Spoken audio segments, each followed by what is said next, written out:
All right, welcome to another episode of the Jumping the Rail podcast here on the JTR Podcast Network. This is Mark Redmond coming to you from the Noodles position in Champaign, Illinois, joined as always by my buddy Minderz. And you can say what you want. I got some pretty good distance on that headset. You got some damn good. Every time I watch that, I cry. Do you watch me? I'm like I see you in the little window there, just having a heyday. having a And heyday. then you look like such a baby when we were talking to Justin. Oh Because you yeah, didn't have your beard.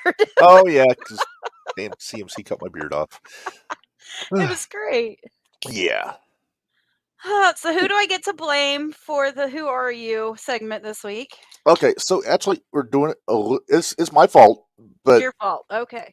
I'm going to preface by saying you're going to know who it is, but Okay. you're going to have to guess who is who in the picture. Oh, damn it. Okay. So it's a little different, but we can't do it without throwing up our bumper here. So Well, yeah, I let's know. I didn't know if you want to talk about something else before we did that. I was just no, we're good. So okay. here we go. All right, here we go.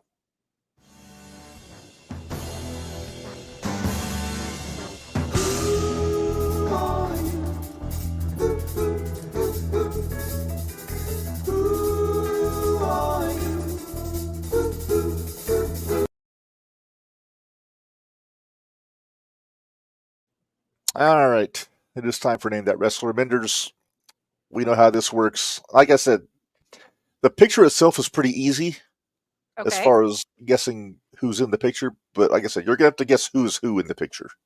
Okay. So I'm going to throw this up here. All right. Oh, okay. So, hold on. Okay, bottom's Roman. They look like a Samoan boy band. If they do, it's kind of funny. Right? Bottom is Roman. Mm-hmm. Okay. And then I think it is okay, that's Solo with the braids. It's the twins that I've got to figure out. Mm-hmm. That's the tricky part. I think it's Jay, then Jimmy. So Jay on the left, Jimmy in the middle. Yes. Yes!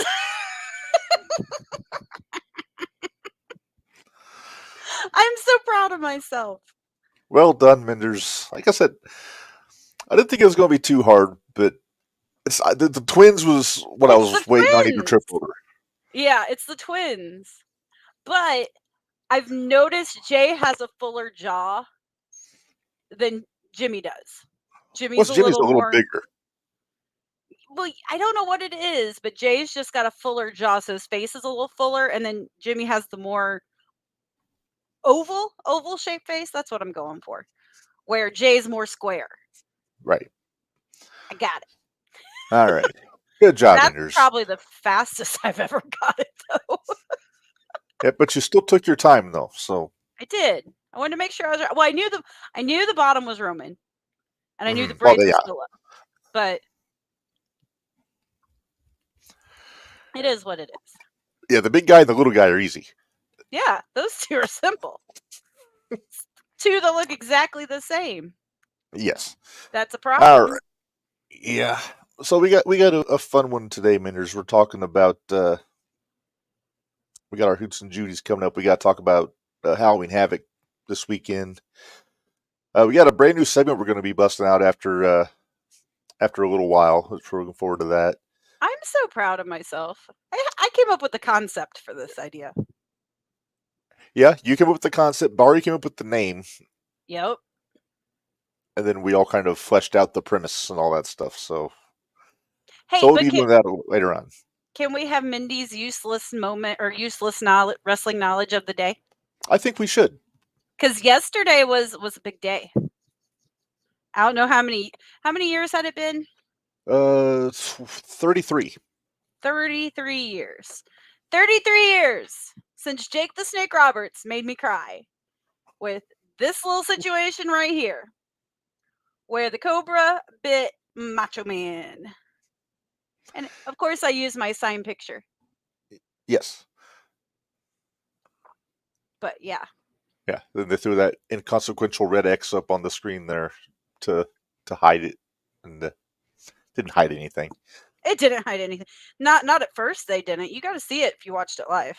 Oh yeah, But I think it now they was have gnawing better away on old Macho. Oh my goodness! All right, well, Minderz, let's get to our hoots and judies here because we have kind of. I know you went with Cahoots. I almost went with Cahoots, but I just went with the one. You But can't tell me that my Cahoots though isn't. It's a good Cahoots. oh no, you picked Fantastic Hoots, which sounds horrible out of context. Shame Who's I hate going first this week? it. Why don't I go first because you Okay, have two. I have two. So all right, so over the weekend, well, we went to a show on Saturday, but yesterday I watched 6 hours of Maple Leaf Pro Wrestling on the Triller TV on my day off, and I thought it was very good. I would say that, and Bully Ray kind of said this, so he was on the show, but he said that the production quality was higher than when D'Amore was running Impact, Mm-hmm. and we'll get it more into the show a little bit later on. But Yeah, a I lot didn't of get a chance to watch it, so you're gonna fill me in. it's some good stuff there. But my good hoot, I'm going to give it to Scott D'Amore for running the double shot this weekend, and yeah, they had Mauro Ronaldo was back on commentary for the first time in 4 years. They said, uh, calling with Don Callis. Bully Ray was on. Takeshita main evented both nights. It was a really good couple shows. So hopefully we see more out of MLP going forward. I hope so. Yes, I'm gonna have to actually get on Triller and see if I can find it. yeah, it's on there. I think it's like $20 for each show or 30 for a bundle. Gotcha. Uh, all right. Well, Minderz, let's go with your hoots. Well, like Reb said, we went to a show this past weekend. We went to 01. 18th. What was the name of it? Oh yeah, special anniversary, 18th anniversary show. I'll tell you what, they had some good matches, but in my opinion, the top match of the night. Not that the main event wasn't a great match, because it was good too, but you know me and I don't like all the extras. Right. The best wrestling match of the night, or my Cahoots, which is Mad Dog Conley and the Elite Warrior DeCobra. Because I'll tell you what, those two, oh man, it was so good. So it was everything we'd hoped for. I seriously thought DeCobra was going to take it from Conley. Yeah. And the deeper into the match they went, the harder they were hitting each other. Oh yeah. Oh yeah. And it was just no. It was just it was very good. Very good. So good. Yeah. It may get reflected as such come shooty time in a few weeks. It very well could. But yet that match, when that one drops on Patreon, or if they happen to put it up on YouTube, we need to put that up, because we were all, yep, this is the match.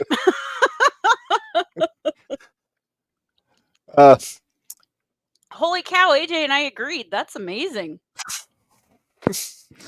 No, I agree. And I made a point to tell Cobra as much afterwards, because they made it back out to the gimmick tables like during the intermission, because that was the match before intermission. Yeah. And I think we all needed an intermission after that one. It was. I know you, me, and Stacy were all spent after that, like just energy-wise spent. I made a point to get up and stretch my legs because I knew that there was a chance that I would have to flee anyway with those two. Well, you know what? We could have stayed there though. Because they stayed. They kept it pretty well in the ring. Yeah.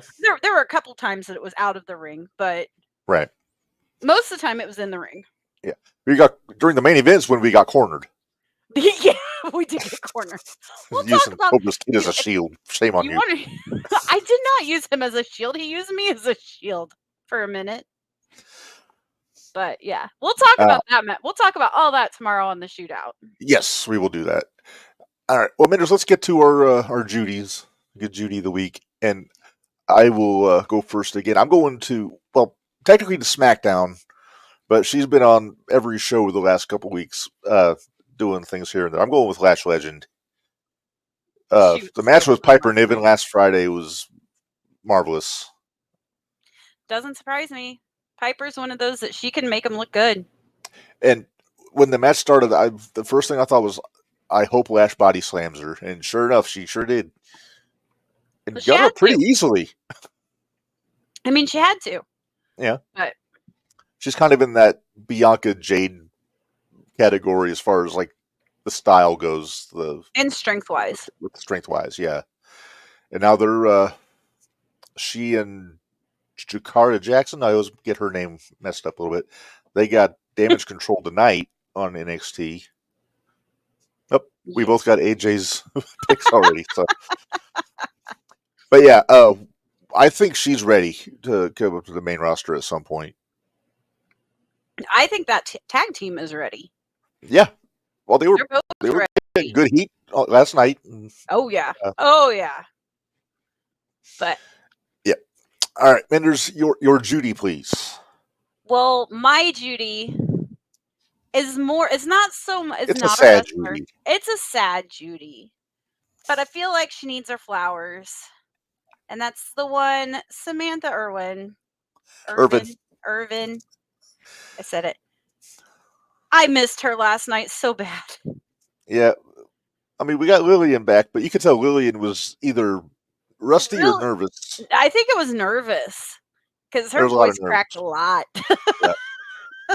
I worry she was trying too hard to be Samantha. She was trying to add some of the bells. She needs to just be Lillian. Just do be her. Lillian. Because we love Lillian. Samantha, though, wherever she goes, whatever she does, I wish her nothing but the best. Well, everybody's speculating because that's what we wrestling fans do, and they're saying. So everybody's assuming AEW. Ricochet's gone on the record saying she's not coming to AEW. I can't see her taking the Dapper Yapper's place right now. Yeah, I was gonna say, where do you put her? Do you put her on Rampage or Collision? Well, Rampage might only exist until the end of the year, so what's the point of that? But something I read earlier is apparently she's wanting to pursue the music thing for a while. And I hope so, because she has a great voice. She really does. Sorry. Number one contenders match. Number one containers match. My money's on the Tupperware. Purex over here. Okay. Pyrex. Hey, I'm not going to criticize anybody for saying something wrong on live television, because I do it plenty on live podcasts. Right? Oh, I do it all the time. I'm so used to doing it. It's you just said Irwin. Exactly, and it's Irvin. And I just said, what did I just say? Purex, and it's Pyrex. So Pyrex. Yeah, I'm really on the ball tonight. We're gonna have a lot of fun. What's in that game? It's a Diet Coke. That's what that is. That's a Diet Coke. It's a Diet Coke. All right, fair enough. All right, well, where there's a hoot and a Judy, we got to have our stooge of the week, Minderz. And until about 1:30 this afternoon, I didn't have one. I'm still hot about this. I'm so hot about this. By 2:00 p.m., we had 3 viable choices for stooge of the week. Sure did. So we had to go with the one that was the most head-scratching of all of them, because, Hogan, you expect what Hogan said out of Hogan. Carlito, we'll talk about Carlito here in a bit, but I think he was just trying to be funny and he didn't read the room. Yep.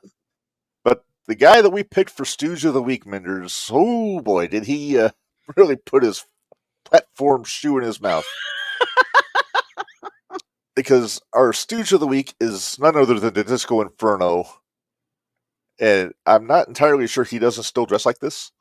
I think he still does. He probably. I don't know if he still has the hair. But Sportskeeda put out an article because apparently he went on record saying something to the effect of I forget how he worded it, but basically he was saying, "Oh wait, do you have it?" Hold on, I think AJ gave it to me verbatim. Okay, please, if you have it, read it, because I don't want to misquote it and make a fool of myself. Hold on, I got to find it, because Yeah, please. I hate that music.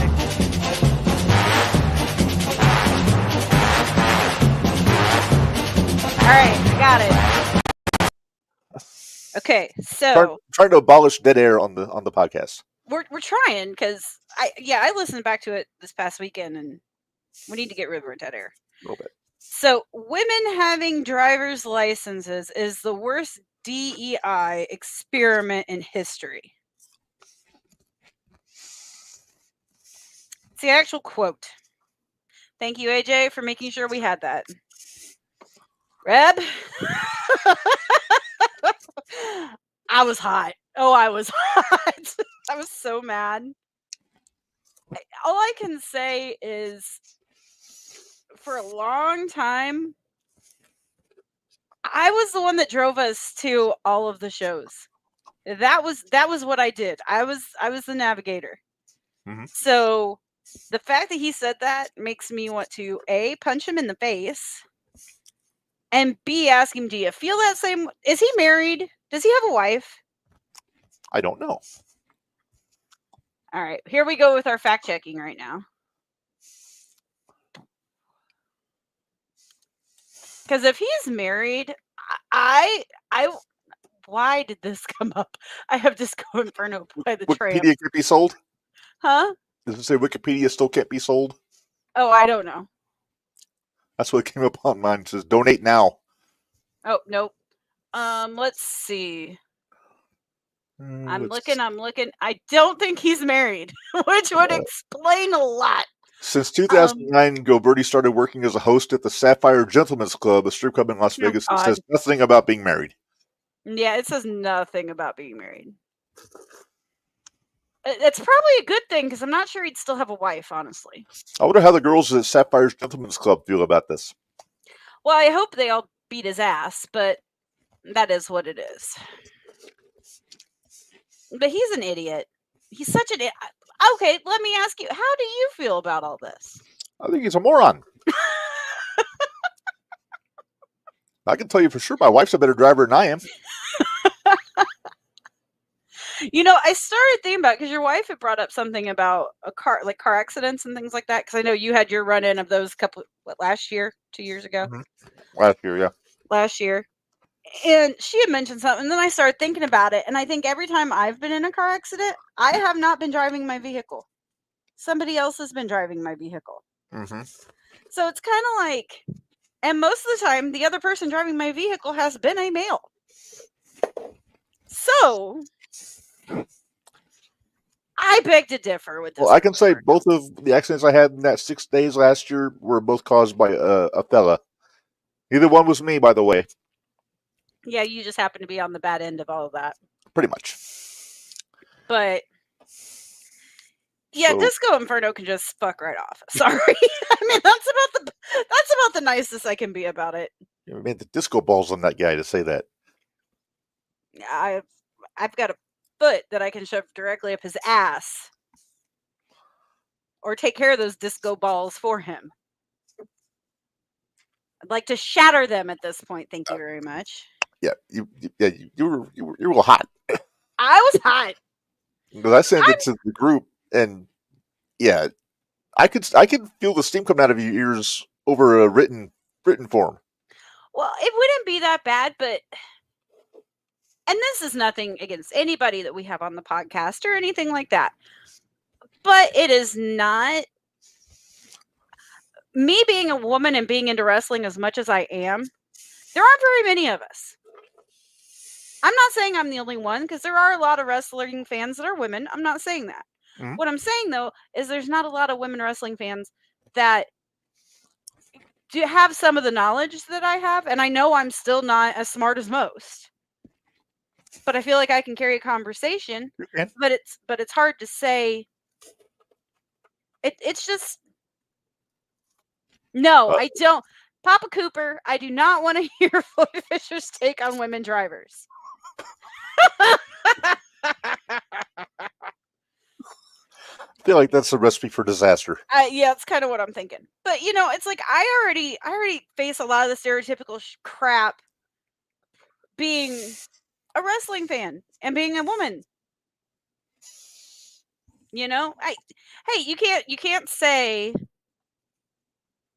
the first time you met me, you had no idea I was a Floyd. I've been holding my tongue the whole time. Floyd's on here too. We're in big trouble tonight. This will be fun. Interesting. Yet, Uh-huh. Cisco did everything outside of saying they need to go back in the kitchen. Basically. But you don't do that because that's where the knives are. Uh-oh. Pop. Apparently Floyd's wife is watching and it's hilarious. Oh, is not watching. Not watching, sorry. Is not watching. But no, I'm just saying, I already deal with all of the stereotypical stuff and it doesn't help. I'm not saying that I looked up to Disco Inferno by any means because I thought he was already a putz, but I'm not a fan.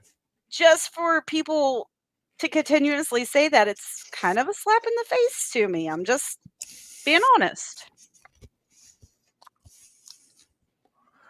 All right. Well, Pete, I'm glad you were able to get that off your chest there, Minderz.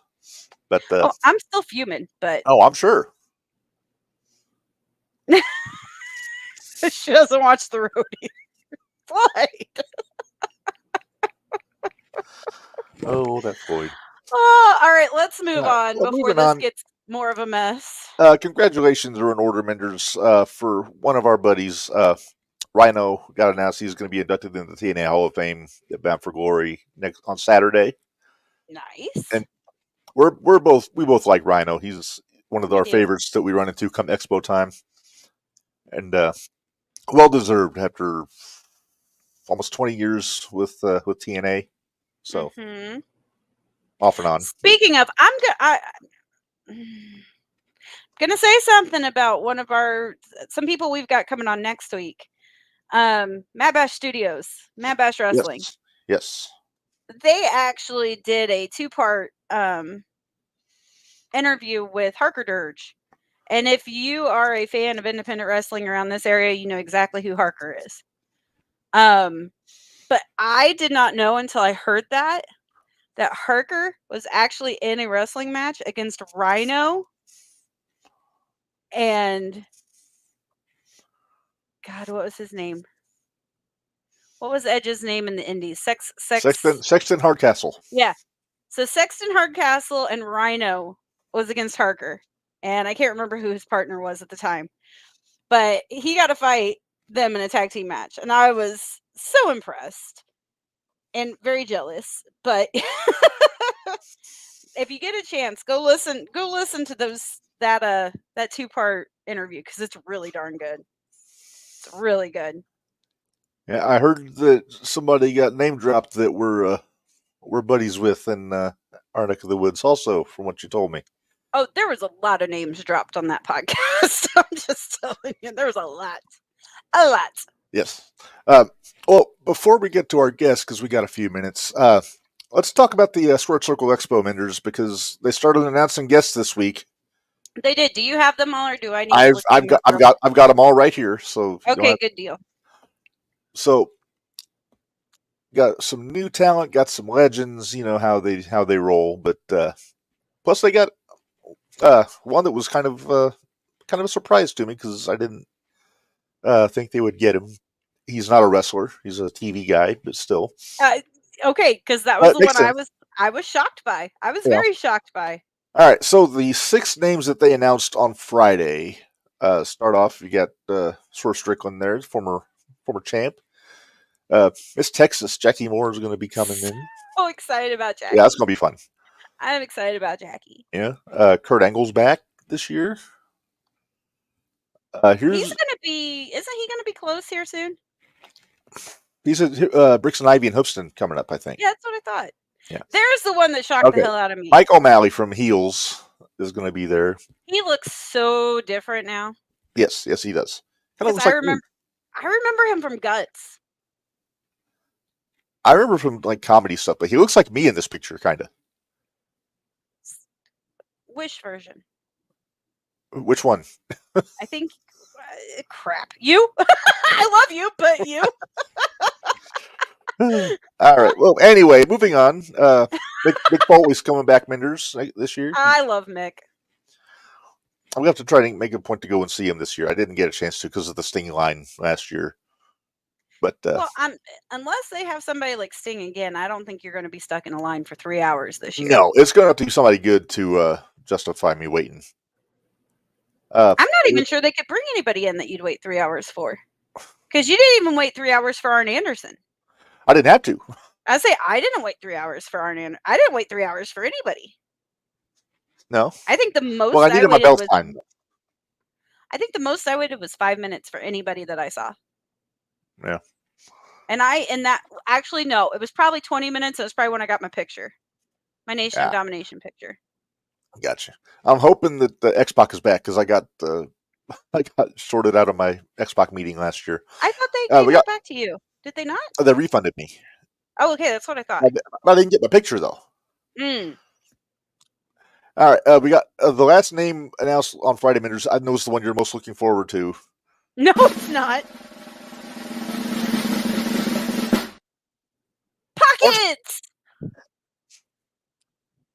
Sorry. Now, about 15 years ago, I got a picture with a young wrestler named Fire Ant. To get a picture with Pockets just to bookend it because, may as well. Might as well, I'm sure he's gonna have a pretty long line. I'm sure. Oh, I'm sure he is. I ain't gonna stand in it. Sorry. No, that's fine. I have more fun going to like the Legends. Like, oh, me too, 100%. Or even the ECW guys. I'd much rather go hang out with Shane Douglas or Francine. No, Victoria is the other one that I always try to make it a point to go to her line. Shane Douglas. Who's the other one? Norton. Scott Norton. Oh yeah, he was a chatterbox when we met him last year. Yeah, he was. Heck yeah, he was. But man, they have like Coco again. Coco was so fun. Let's look back to you corrected Barry when he called him Coco Ware. Right? No, it was so funny when we got our picture taken with Coco, though. They, how they take the picture or whatever, so that way you can get your full picture. Right. And they go, now what? And Coco goes, now wait a minute. Let's make sure the lady's happy with that picture. Barry was standing there too and was in the picture too, but he didn't care about Barry's happiness. He didn't give a shit about Barry's opinion. That's because he called him Coco Ware. He didn't give a shit about Barry's opinion. No. It was funny. Oh, we have a guest. All right. Well, Minderz, you want to do the honors? Sure. Joining us tonight is the one, the only, the chairman, Jordan Perry. Look at that. Showing off the guns. I can do that too. Rep, stop. I heard that Papa Cooper was in here, and every time he sees me, he's like, "Hey, flex a bicep, let me see it." So that was for him. Oh, that was sweet of you. Hey, Floyd's in here too, just to add to the enjoyment. There you go, Floyd, you get the other one. The one, then the other one. There you go. Barry has his Papa. Coco Blair cut my balls. He kind of did. Yeah. So Lightyear was a prince. Time out. Okay. Mindy. Yes. I love the choice of wardrobe this evening. Had to. Reb. Mm-hmm. What you wearing? I'm wearing a shirt from a golf outing that I go to once a year. And I have popcorn kernels all over it. Well, you have the old Jordan Perry on a podcast once a year, so why can't you break out the Jordan Perry chairman T-shirt? Yeah, exactly. Now, to be fair, I don't have the Jordan Perry chairman shirt yet. I've got about 3 or 4 Go Life shirts somewhere in my wardrobe. But in the back of the closet, collecting dust. Just actually in a trunk. I got a trunk with all my T-shirts in it because that's all I have. I have no space for in there. But storage shed at the back of the storage shed somewhere. That's where those are at. I got a couple hefty bags full of T-shirts in my storage unit somewhere because the wife says I have too many. Gotcha. She may be right.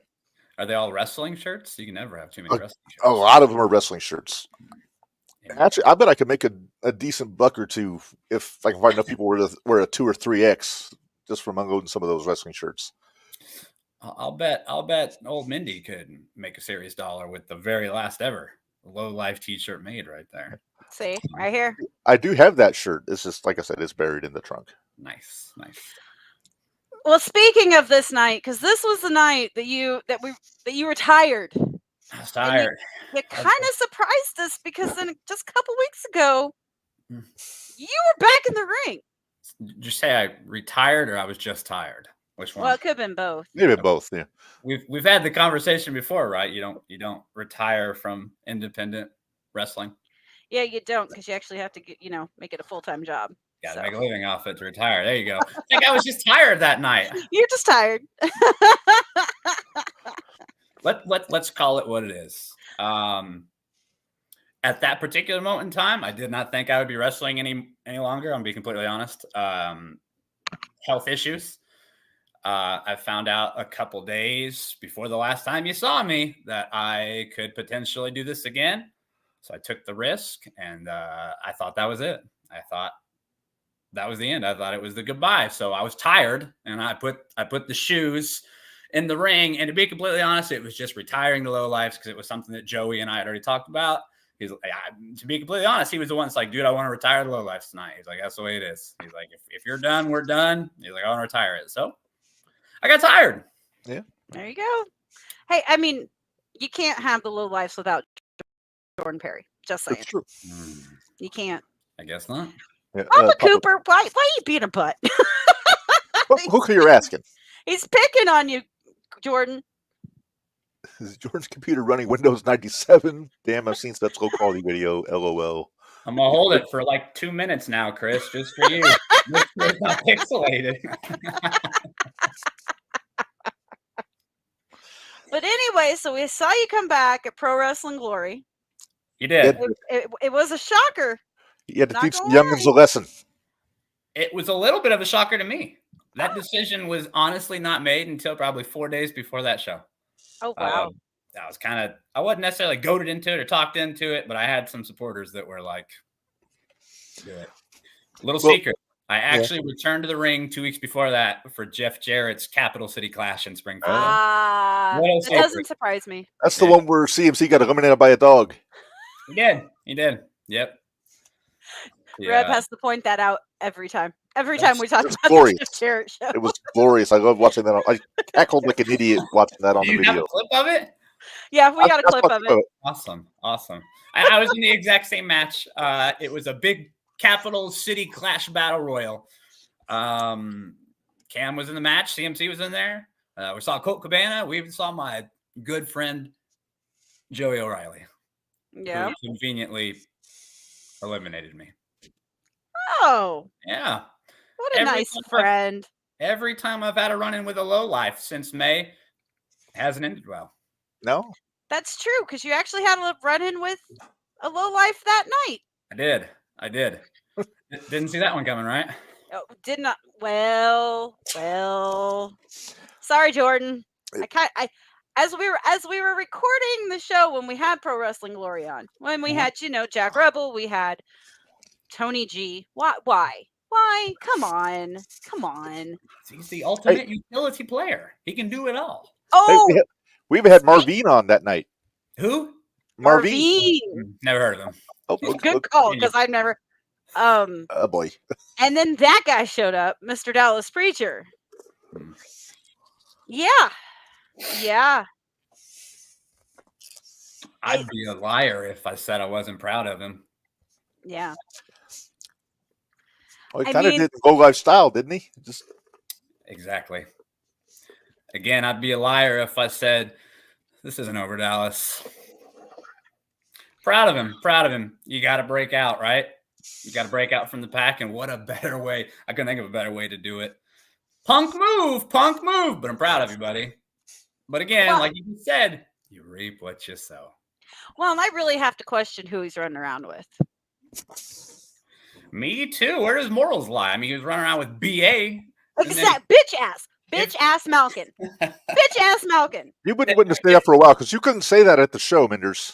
I couldn't. It was a family show. Family-friendly show, and I couldn't call him a bitch ass. It was annoying me. Let it fly, Mindy. Let it fly. I had a sign all set, and I decided not to bring it because you told me family-friendly. Yeah, I mean, look at the guy. He said he's casting out of the shadows, right? Yeah. He's doing the same tactics we've always done. I mean, they left a man setting in the middle of the ring to lose the match for him. So, I mean, where do his morals lie? Looks like they're exactly where they were. I'm interested to see because, you know, you were on the Pro Wrestling Glory show. So we hear there's another one coming up in January. There is. There's actually about 3 or 4 dates all probably being set here in the next probably 2 weeks. So, because I'll tell you what, we had a blast. We had a blast at that show. It was so fun. Awesome. Go see Rated Ralph back. Right. I did too. I loved it. I'm actually a Pro Wrestling Glory original. 10 years ago. Wrestled there 10 years ago. It feels like a lifetime. Still doing it. Here we go. I mean, AJ's right. AJ's right. Family friendly when the venue sells beer makes it harder makes it a harder line to walk than usual. But it was a fun show. Yeah, they had a little party going on up top. I saw them, you know. I had a little party going on right there at the front row. There you go. Did you buy a beer? Did you buy a beer at the show? Yeah. Did you? Nice. And then she let it roll under the ring, and then it rolled under the ring. How? Well, I had set it in because I had went and got one, and AJ bought me one too. Gotcha. So I'd set the one in my purse. Well, my purse was open, and it just kind of rolled, and it rolled right under the ring. Made Devontae's day, though. It made Devontae's night, though. Is that what he ended up hitting somebody with at the end of the night? Was he chugging away on it before he jumped in there, or did he just open it and blast them? He said he took a couple sips, and then he's not a beer guy. He's not a beer guy, so it might have been my fault. Hang on, Dallas is big. Never mistake my caution for weakness. You're playing tic-tac-toe, I'm playing chess. Sometimes you have to sacrifice a pawn to kill a king, he says. So. Oh. Okay. Yeah, but I gotta tell you, Jordan, when everybody was on that night and we had the podcast and everything, when Dallas had released the promo a couple days beforehand for that. Right. And then KC was on, and KC had said something about making the boys were coming to make sure everything went as planned. Me being me, and you know, I kind of have a little bit of a wrestling mind. You picked up. I looked at Reb, and I go, Reb, and he goes, what? And I go, are you thinking what I'm thinking? He goes, what are you thinking? And I explained it to him. I said, what if Dallas's group and trauma unit? And he was like, well, you never know. I mean, it's not booked. So, but I said, just because it's not booked doesn't mean it won't happen. That's true. Gotcha. So you nailed it. You always you pick up the pieces to the puzzle rather quickly. Normally, you listen. I try to think. I'll tell you what. After what happened earlier this year, I was a little surprised to see Trauma Unit sticking up for you at the Glory show. Me too. You know, I gotta be real for a minute. All right. Okay. There's one particular member in that group I've known a very long time, the majority of my adult life. 10 years ago in the original Pro Wrestling Glory, I wrestled the man more than a handful of times. In those particular years, I probably wrestled him multiple dozens and dozens of times. And whether you like him or not, and whether you can ever beat him, because I still don't hold a victory over this particular individual, you become really good friends over the time. So no matter what has happened, you know, in the past, sometimes they show up. And let's be honest, was it even about me? I don't know. Were they coming out there to save me, or were they just coming out there to do exactly what he said he'd been doing all along? He said he was going to protect the company. Looks like that's what he did. Yeah. Not sure if he was doing a favor for me or not. I appreciate it. Don't get me wrong, but let the record show I didn't need him. No. Didn't need him. Let the record show. So I'm gonna say, Reb, I'm pretty sure you know who he's talking about, right? I got a good idea. Pretty sure it's the super vet, Casey Super Jackson.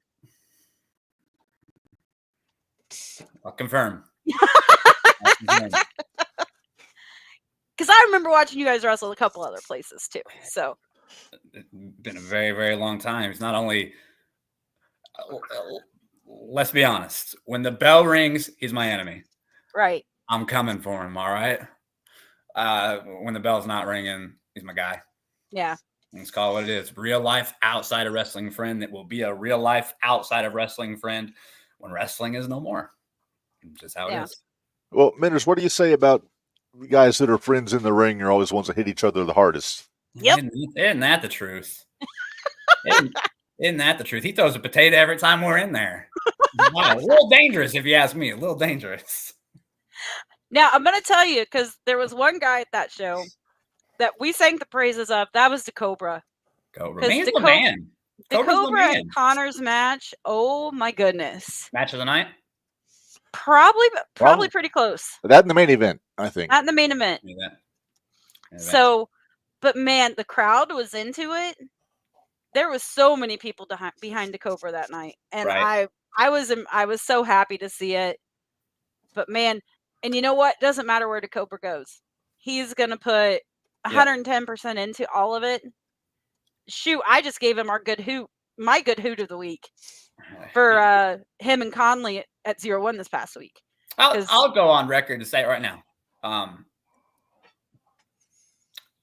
Cobra is my favorite performer in the entire state of Illinois. He's the man. Anywhere he goes, I don't understand why somebody would not use him. He's one of the greatest performers that I've ever seen. It's a loss if you don't have him on your show, in my opinion. He's that guy. He'll always be that guy until he decides not to be. He'll be that guy to me. It's just right. That's the honesty, and he knows this. I've said it to his face. I've said it to 1,000 people. He's the number one guy in my book. So I mean. Minderz, didn't you buy the Cobra tumbler at the Glory show? I did. Hold on a second. Did you buy like 5 of them? Did you buy like 5 different ones? I bought 3. Nice. That's all right. Cobra was Hades X1X, right? Hold on. Let me find it. Hold on. They're in here. Okay, she's going to go find her gimmicks there. Did she buy a Hades? Is that what you said? I think she got a Hades. I figured I can't hear you. Gotcha. Oh, we can talk bad about her now because she doesn't have her headphones on. Yeah, she's she went. I think she got either the CMC one or the Glory one. I forget which one, but if I had more cash, I would have got one. I want to talk about Hades before we go any further, though. Okay. Yeah, Hades made a fool out of me. By the way, that's what we're going to talk about. Oh, you know. Little birdie told me. Whose ass am I kicking? Because you guys are laughing way too hard. No, I'm kicking on Reb a little bit. That's cool. That is cool. The funny thing is, he didn't know about those. Will you hold that up one more time, Mindy, just so I can snap a photo of that real quick? I want to see the picture of him. The funny thing is that when you showed it to Cobra, he didn't know it was there. The Cobra didn't know it was there. He's like, oh, he knew. He absolutely knew it. He signed I got it signed. Cool. Yeah, the company actually reached out to all the performers that they were making the tumblers and made sure it was okay to do it. Awesome. I love that one. And he signed it too, but all we had was very cool. We only had a black marker, so we had to sign it in the one part that you could actually see it. And then Rab, I got your favorite one. There's that guy. There's that kid. Are you going to gift it to him for Christmas? Maybe. It's even signed, so maybe. So let's talk about Hades real quick, Reb. All right. Hades X1X. Yes. You ever heard of him before? You ever heard of him before, Reb? I'm never going to live this down, am I? Oh, my God. I believe once upon a time he went by the name Jason Hades. Jason Hades, yeah. Jason Hades. Yeah, I heard that you were a Jason Hades fan back in the day. I was. Whatever happened to that guy? Apparently, he put a hood on and came down here. Much to my surprise.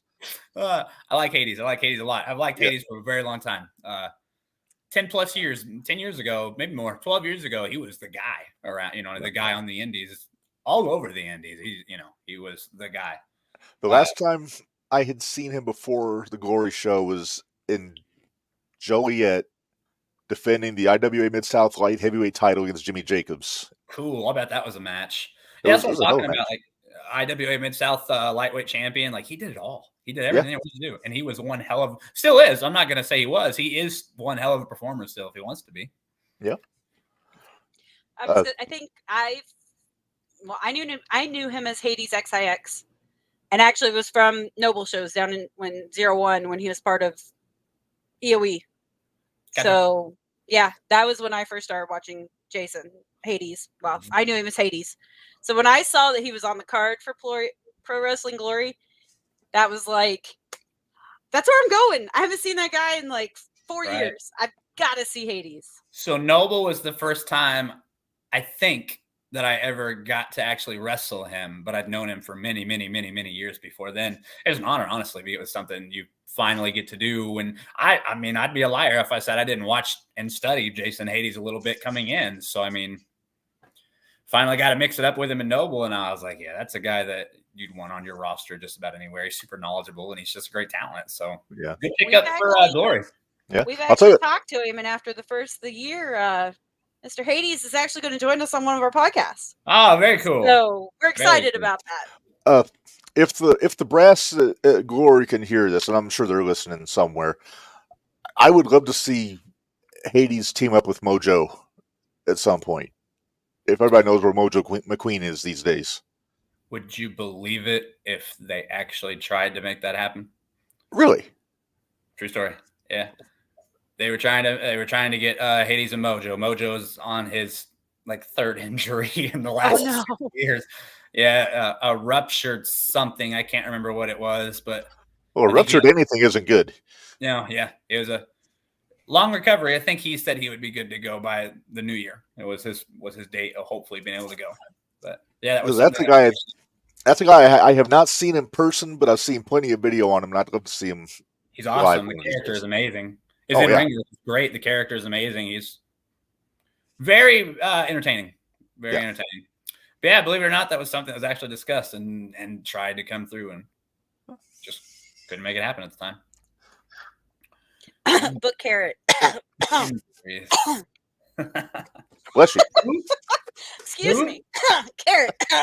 Carrot. Who's Karen? Karen. I did not say Karen. I will I don't know any Karens. Upside the head the next time I see you. No, that's not what I said. That's Come on now. Gimmick. No. Karen? No. Must be the manager. Jimmy Carrot. That never heard of him. Let's go.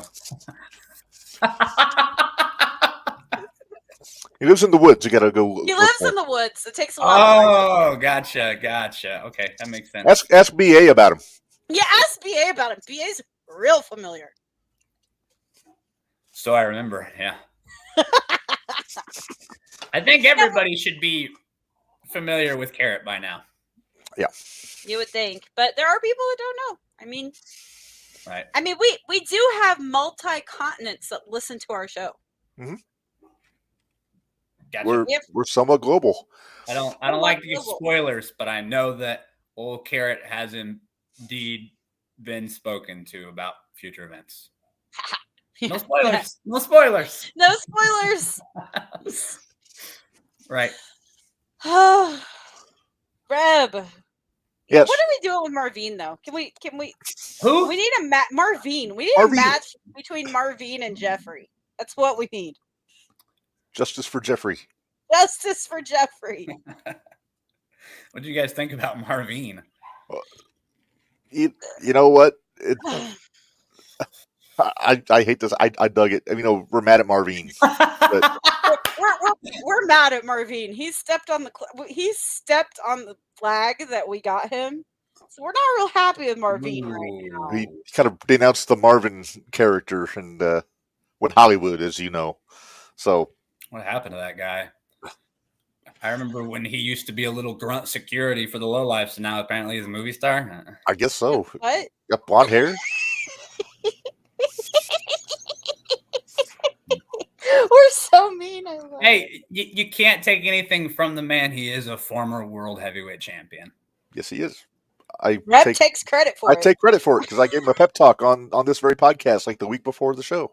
That's your fault, huh? It reminds everywhere he goes, I'm a former world heavyweight champion. I mean, you can't take it from him, so. I think, wasn't that like his Facebook handle, like former world heavyweight champion Marvin for a while? It was. He sent 55 friend requests. I never responded to him. Not for me. Not going to happen. Reb, we got a question in the chat. We sure do. AJ's in here. He wants to know, so with Jack Rebel throwing the Glory belt in the trash, does Glory management have any matches in mind to crown a new champion? That is information I do not know. Not a clue. Not sure. I mean, I'd imagine it's got to be, right? Yeah. It's a company without a champion. When Ralph was picking up all the trash in the ring, why didn't he take the belt out of the can before he put all the trash back in there? Who knows? Did he see it get thrown in there? I think so. I mean, yeah, who Is he knows? tall Ralph enough had eyes on everything on that show. He was everywhere. Is Right. he tall enough to see over the trash can? Well, that's true. Maybe he couldn't see over the ring apron. Maybe He needs to stand on his hat. Well, I mean, I had trouble at where the barricade was because it hit me about right here. They are tall, are they not? They're definitely up there. Yes. Hi, Peak. I I have a question. I want to throw a name out there that hopefully the brass will listen to that I would love to see at Pro Wrestling Glory. And I wouldn't mind seeing one Shank Barzini. Shank Barzini? Yeah. Isn't Shank retired for the... No. He's been wrestling in Indiana a lot. Really? Yes. Unaware. We've seen him at Hybrid. We have seen him. He's been a few different ones. So, yeah. Gotcha. He's back in wrestling some. I don't keep an eye on the independent scene in Indiana, but I will be sure to forward the message. Hey, you know what? Maybe after the first of the year, you should start watching the Independent Shootout podcast. Do you have any guests lined up, Mindy? Not yet. Oh, okay. We don't even know if it's really going to happen. We've just thrown the idea around. Gotcha. Might be a new Thursday show, Friday show. Who knows? Because, we don't do enough podcasts as it is. We have 2 podcasts and 2 YouTube series right now. And then we're just started Patreon. So we're busy. Getting busy. Getting real busy. Yeah. Good to hear. Yeah, I know a lot of people enjoy listening to it. So, I mean, good for you guys. Well, then there's Papa Cooper that likes to just pick on Reb the entire time. And he just likes to bust my balls on a regular basis. Oh, Papa Cooper. There you go, buddy. Just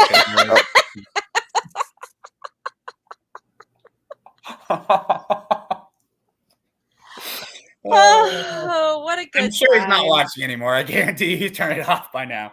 He might not have. You're still on here. He'll wait and turn it off when you're not on here anymore. Gotcha. That's kind of what he does. Gotcha. Unless life got in the way. And then, that's the way it works. But all right, Rab, it's up to you now because I ran out of questions. All right. Well, I guess if you'll allow me a fan question. Go for it. Suppose, and this is just a hypothetical, suppose you had one match to show somebody that had never seen you work before. Who would it be with? Like, which match would it be? That is difficult. So is this a match that obviously that's already happened from the past? Right. This is a difficult answer. I can give you about 3 different answers. My favorite match I've ever had. Man, this is tough.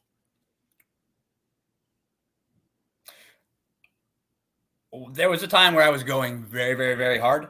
I would put up any match that I've had against Matt Cage. He doesn't perform anymore. Do you guys know Matt Cage? I know the name. So Gotcha. I would put up any match that I've had with Matt Cage. One in particular where I won the 0-1 junior title inside of a cage against Matt Cage. I'd put that one up. One of my favorite matches of all time was against Bob Holly.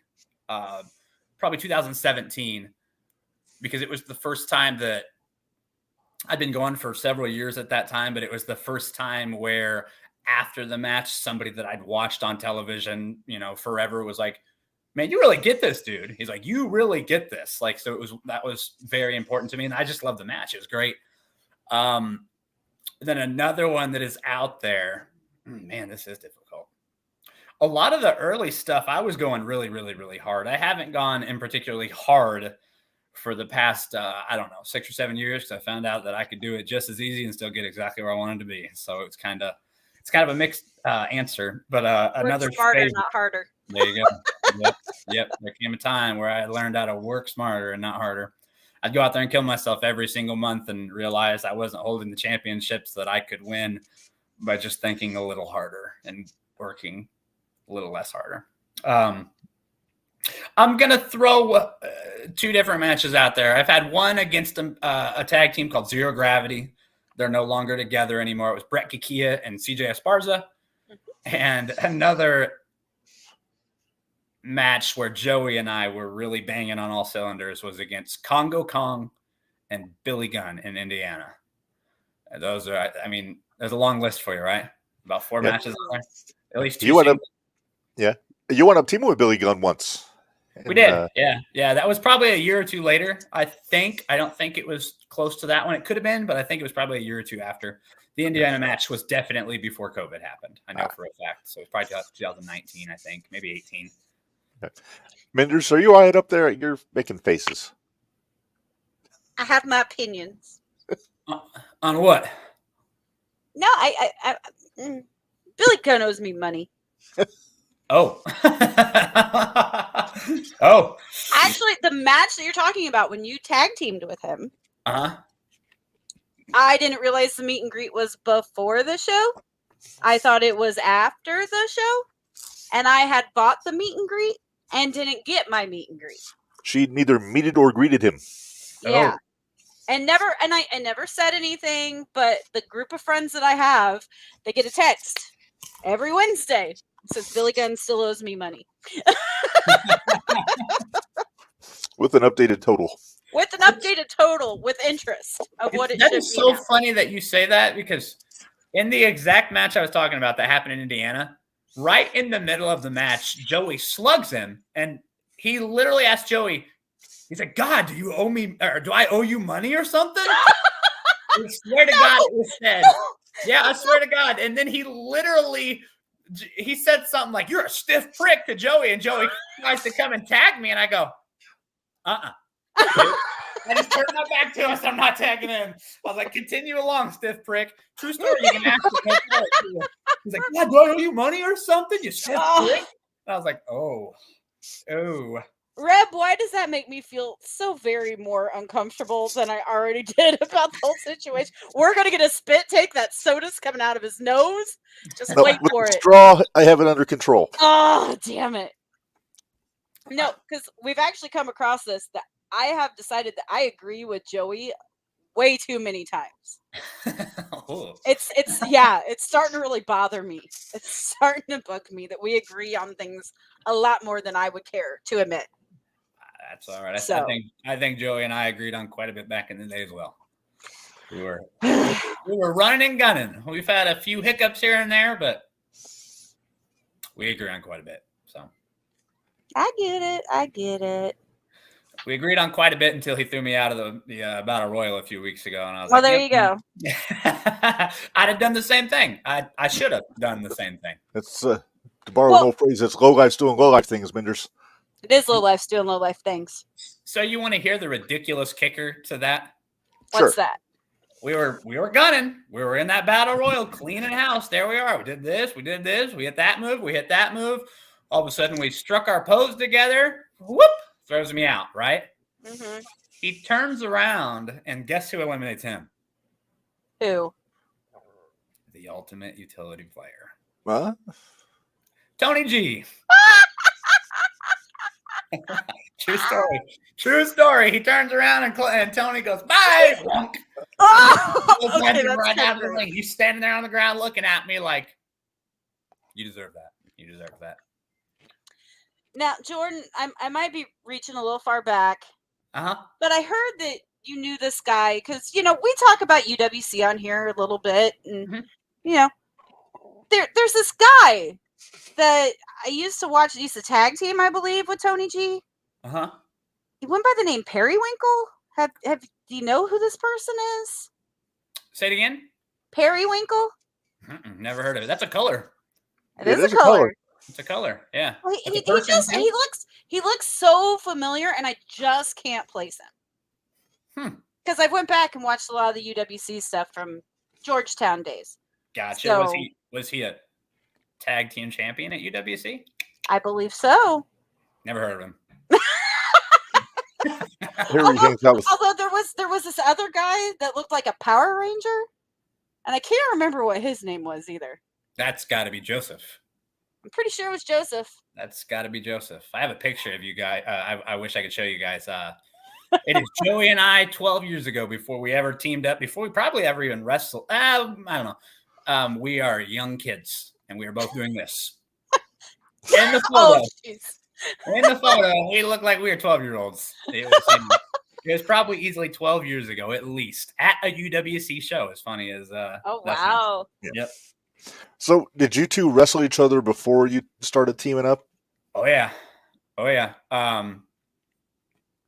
The best of my knowledge, we had almost probably a 6-month or more feud directly before we became the Lowlifes that ended inside of a steel cage. I don't think it was for the junior championship. I don't think. But I know for a fact that we had several matches that ended inside of a steel cage, and he beat me. Well, it only took him until now to finally get that junior heavyweight championship. He just won it this past Saturday. So that's the most prestigious prestigious championship that company has. So I mean, congratulations! It only took you 15 years. It only took him 15 years. That was what I thought. It was like, damn, you did it before he did. Took me 4. Nothing wrong with that. Not a damn thing wrong with that. Yeah, it's back when I worked harder and not smarter. Not smarter.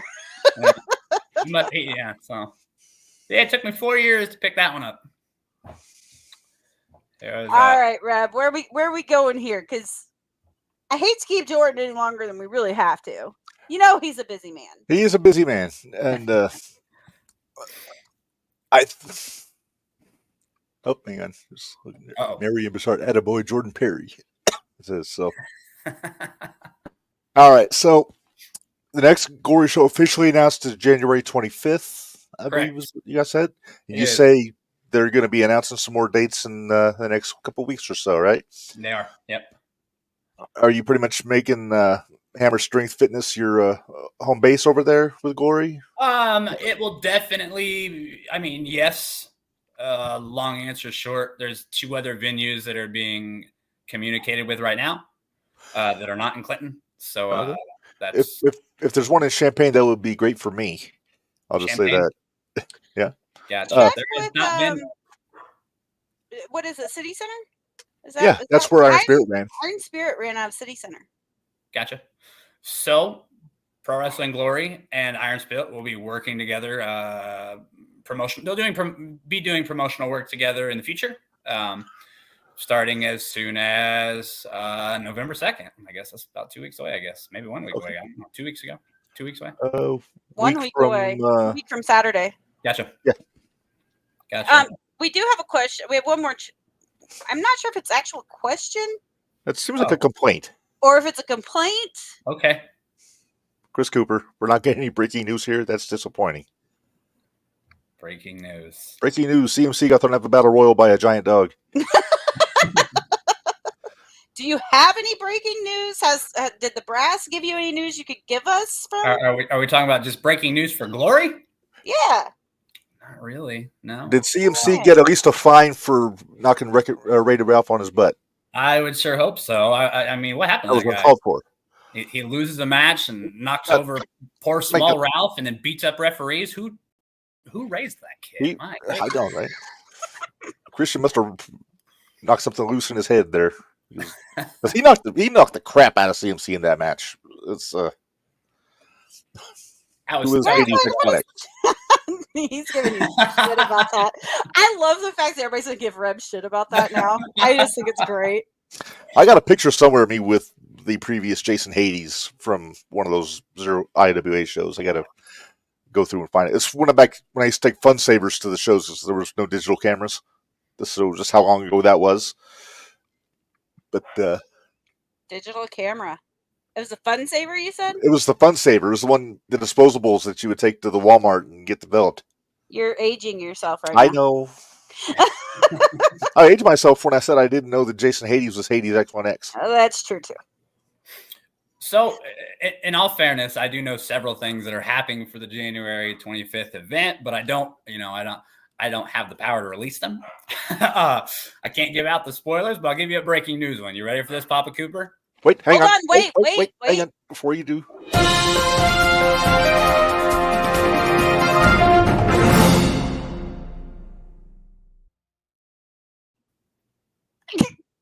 Jordan Perry will be at Pro Wrestling Glory January 25th.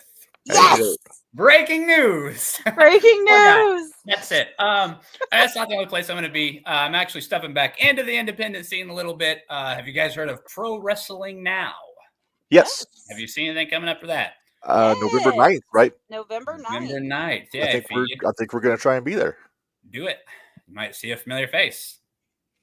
Might see a few familiar faces. I see a few familiar faces. Yeah. But Iron Spirit Pro, have you guys checked out any Iron Spirit Pro events yet? We need to get some more. The problem is sometimes with theirs being on Friday nights, it makes it tough. Gotcha. So they're moving forward. They're on Saturdays. Nice. I can confirm that I might be appearing at the next few dates there. Breaking news. Breaking news.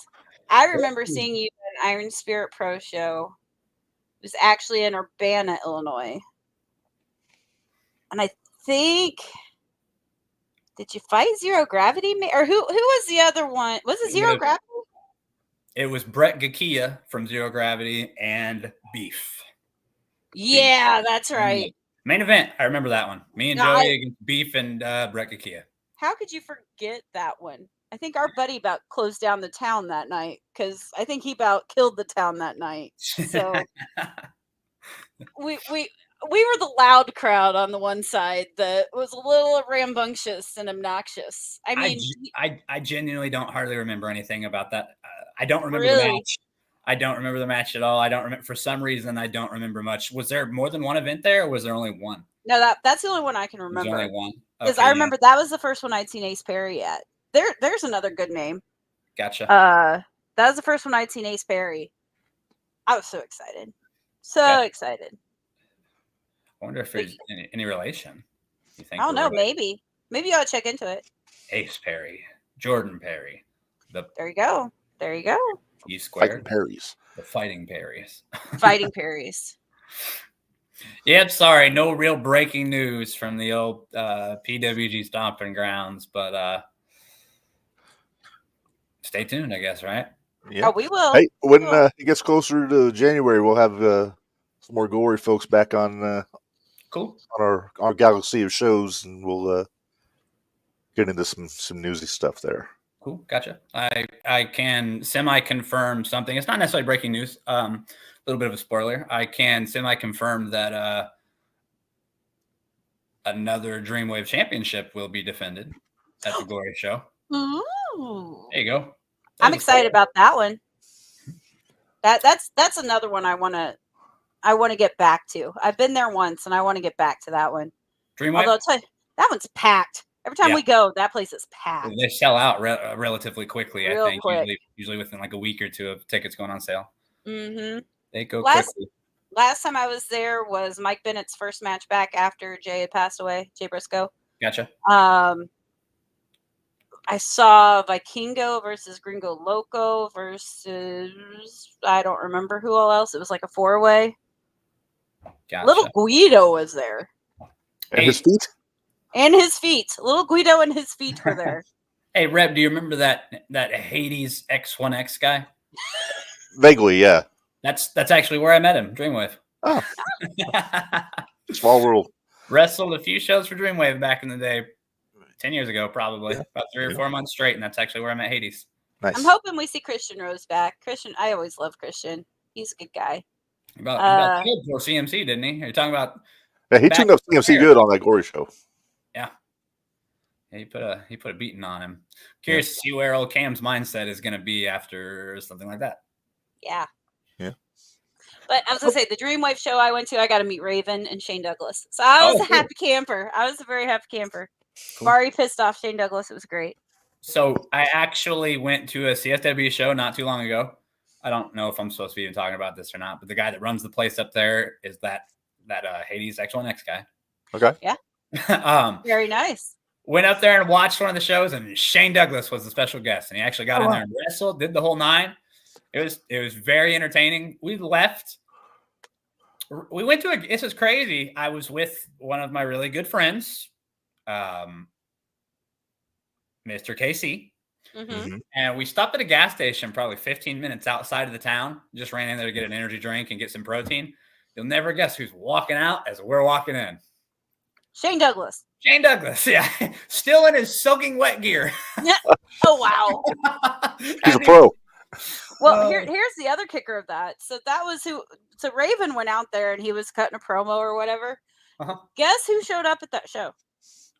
I feel like I know the answer to this. If it was Raymond and Shane Douglas, I feel like it was that polka dot fella that showed up. Tommy Dreamer? Tommy Dreamer, and man, we all popped. It was a mess. It was so fun. It was a good time. It was a lot of fun. Dreamer's cool. He is a good guy. Yeah. Until he hits you with the Death Valley driver, and then it's not really fun anymore. Yeah. Now, or we're talking about this, but Jordan, did you realize we also do an ECW review? On this one? It's the Extreme Effing Review. It's a different podcast. But it's a different podcast, but we do Extreme Effing Review. And right now. Every episode of ECW on TNN plus the pay-per-views. Gotcha. In order. You got your work cut out for you, huh? We do. Like 60 episodes. What night is that on? That sounds actually pretty cool. That'd be fun to listen to during cardio. That drops on Friday mornings. Gotcha. Friday mornings. On Spotify and Audible. It's an audio only. Yeah, it's not video like this. It's not video. It's audio. Unless you have the Patreon. Gotcha. I mean, even better to listen to. I listen to I don't watch these. I listen to them for cardio when I do listen to them. Why does everybody listen to us during cardio? I feel like everybody does. We know KC does. We know Trust does. It's kind of ridiculous. Well, to be fair, those who are always doing cardio because they're cardio machines. They are cardio machines. All right. Well, I think we've kept our guests long enough, Minderz. Jordan, we're going to let you get out of here. Like I said, we'll have you back on, or anybody else from Glory that wants to come on before January 25th. I will, if you pass on to the brass, if they are in need of a commentator of some sort. I'm just saying, I might know a guy. So you talking about Mindy? Just kidding, Rev. Just kidding. I love it. Although you could get us both, and then you'd have our bickering back and forth during the entire show. So you never know. It could be a good time. I get a lot of not PG commentary from this one. I don't think she'd make it very far yelling B.A. Malkin's name over and over and over during the match. I kept it clean. The sign I made him even said B.A. Malkin. That was what it said. I was very tame. Did you tell Jordan what you wanted to put on the sign? Yep, sure did. And I made it on a sign for another show. He didn't like it too much. He actually threw the sign in my face. Like it bounced off your head. It did bounce off my head. So he just threw the other one. I actually still have the other one here somewhere. The PG rated one. Yeah. But the non-PG, I even spelled bitch wrong. I spelled BYTCH as the Dawn Marie spelling. The Dawn Marie spelling. So. Gotcha. Yeah, you should be able to get that one in a door somewhere. It's not spelled correctly. Just tell them it's like Latin, biatch or something. Right. There you go. It's biatch. He's a bitch. An acronym. There you go. Hey, he's still the one that ripped his own sign and made it say ass liquor on at the War Game show. So I can't. I can't. Or ass licking. Ass licking. That's what it said. Ass licking. So we got to leave it at that. Yeah. But and then you still bought his pants. Shut up. Jordan, we've loved having you on. You're welcome back anytime. You just let us know. We will switch. We will switch schedules and guests for you. Cool. Let me get a few matches under my belt, a few stories going, something to talk about, and then I will take you up on that. We need to get I still say we need a round table. Yeah, like UKC and like the stories from the road. That's got to be on a not PG. Yeah. Oh yeah. That'll be a Patreon special. So you have to pay for that one. I guarantee you'll get buy rights for that. Huh? I guarantee you'll get great buy rights for that one right there. Buy rights. Do it. Definitely do that one.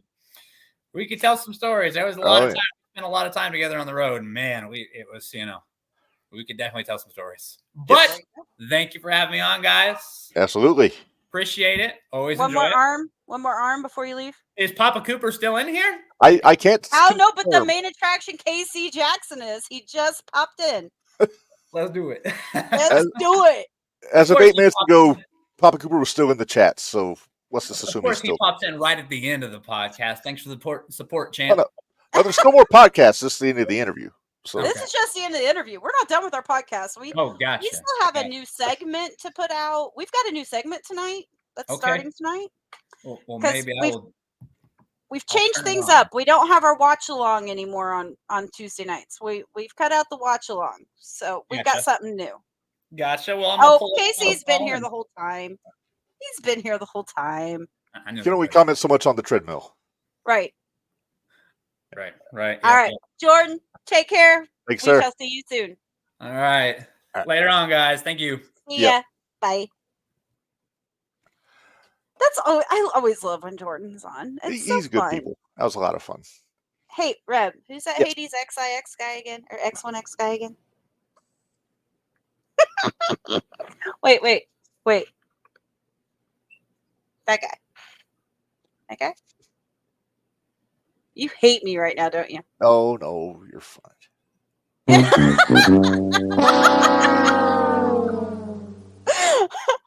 I did like the comment. I did like I could do commentary for you.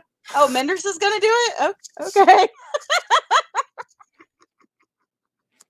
Love it. Just imagine if it was me and AJ. Oh, dear Lord. You want to talk about not being PG. Right.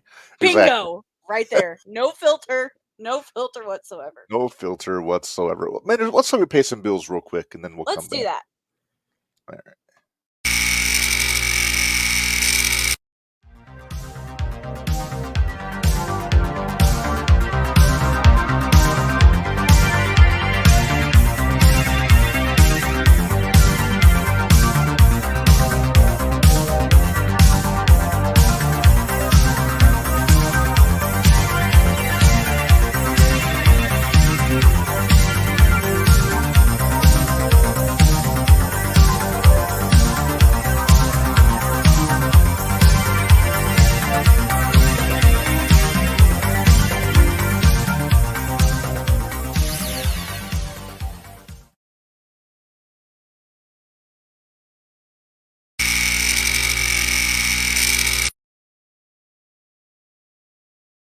All right, we're back. Well, I'm back. I don't know where Minderz ran off to. There she is.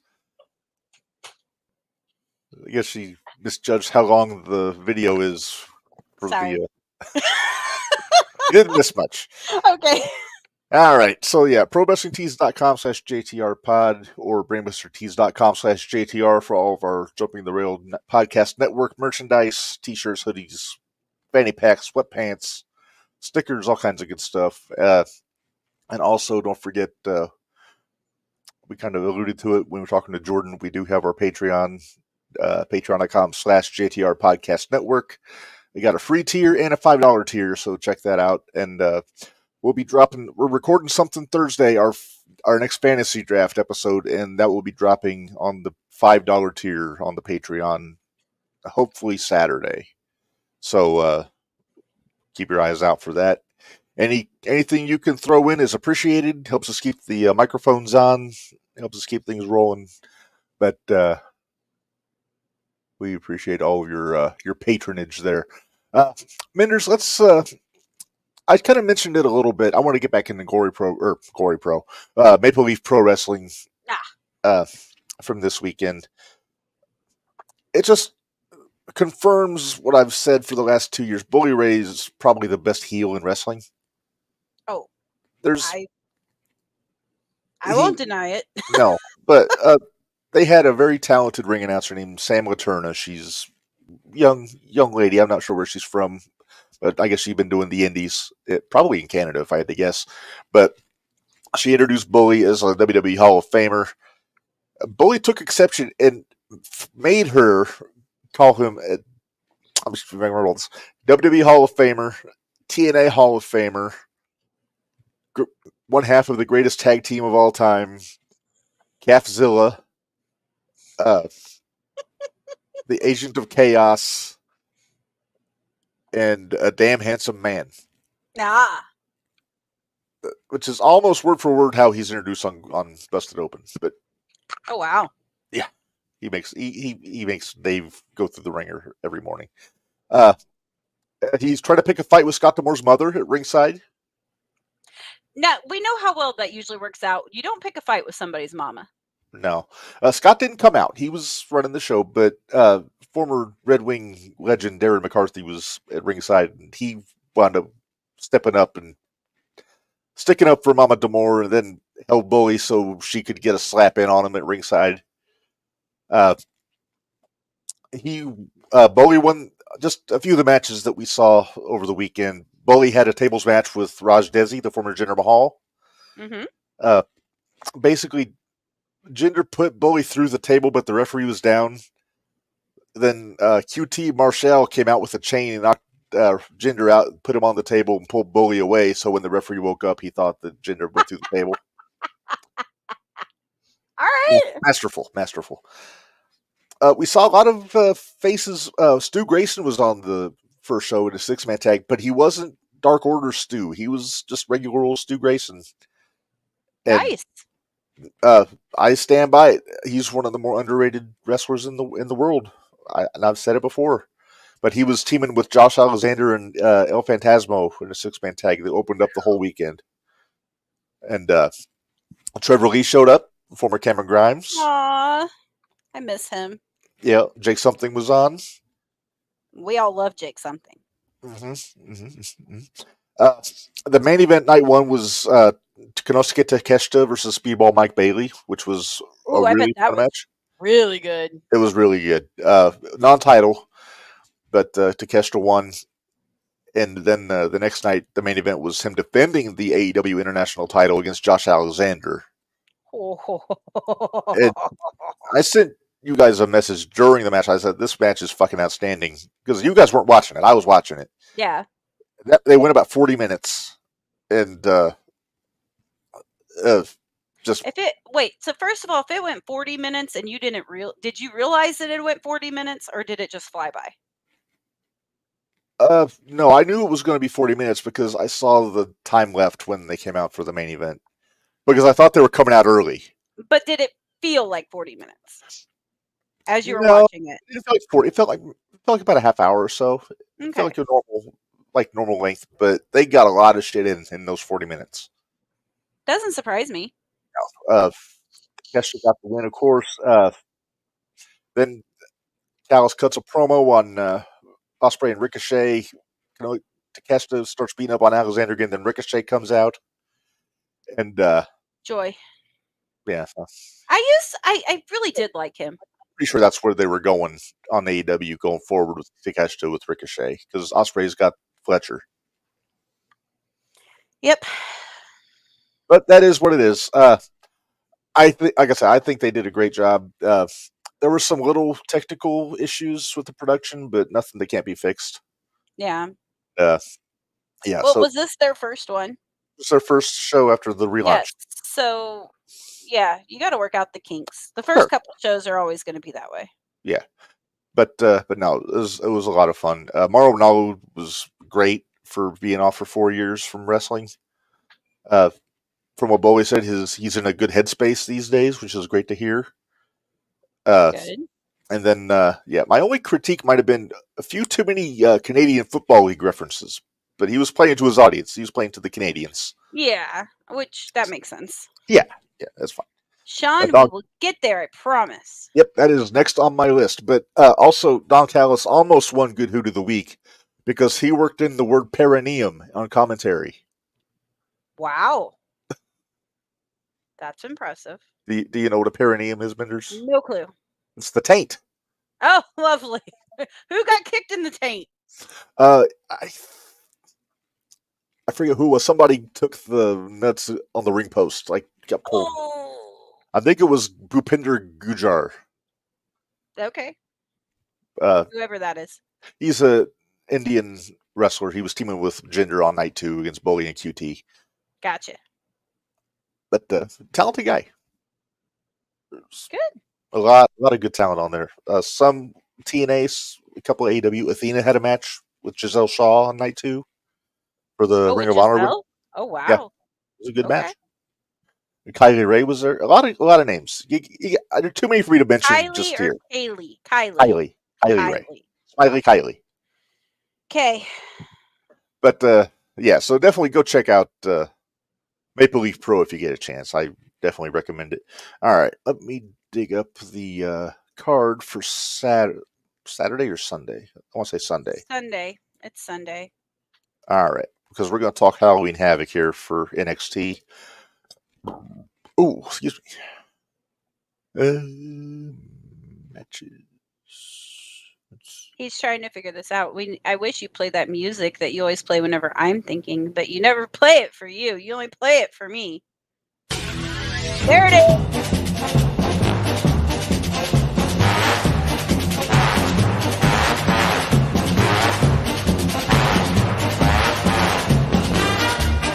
This is Red thinking music.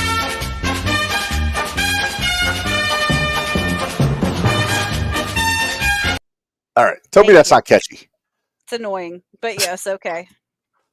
All One right, of those just gets stuck in my head, and I want to like smack you later. But that's like okay. get out and get under my automobile. Yeah, basically. That one I bet we could play on here because it's from 1914, so it's probably in the public domain. But Probably. Hey, I'm not choosing that for my underlying music. Just letting you know. Oh, fair enough. I want to. Actually, that might be perfect for all of them, considering what our theme That's is. true. That's true. So Okay. it might be perfect. All right, Minderz. I got the matches here. Looks like we got 5 matches. So I assume they were making more tonight. 2, 3, 4 matches announced so far. Okay, I'm assuming they're making more tonight. I got to assume, yeah. Although Okay, with WWE's so- PLE record lately, they usually do about 5 or 6 matches. So Yeah. Well, Sean just piped up and said there are currently only 3 matches and a Delta debut. okay, because here's what I got here. I got so first off, tag team match: Roxanne Perez and Cora Jade versus Julia and Stephanie Vaquer. I always get her name wrong. Stephanie. Bakir. Okay, thank you. I don't want to be disrespectful, but I've heard like 8 different pronunciations from 8 different people since. Well, I'm she not went gonna from this lie. baby. Those 2 actually almost got co-Judies this week. They Okay. almost got co-Judies this week, just because of what happened last week on NXT. Because Julia was in that match with Ren Sinclair. There you go. That's her name. I knew if I remembered the first name, you could fill it in for the rest. I try. But that was a really good match between those 2. I thought it was. For some of the... I just thought that was a really good match last week. Yeah. And then with Cora and Roxy coming out, attacking Julia, and then Stephanie making her way out. I'm digging Roxy and Cora as a team. I am too. All right. Well, What did I say? Did I not say that Stephanie faced... Oh, it wasn't Julia. It was Stephanie. Julia came out. Yeah. Yeah. Sorry, I had that backwards. Oh, it's easy to do. All right. Well, Minderz, we're doing picks this week for the show because it's on Sunday. So pick me a winner here. I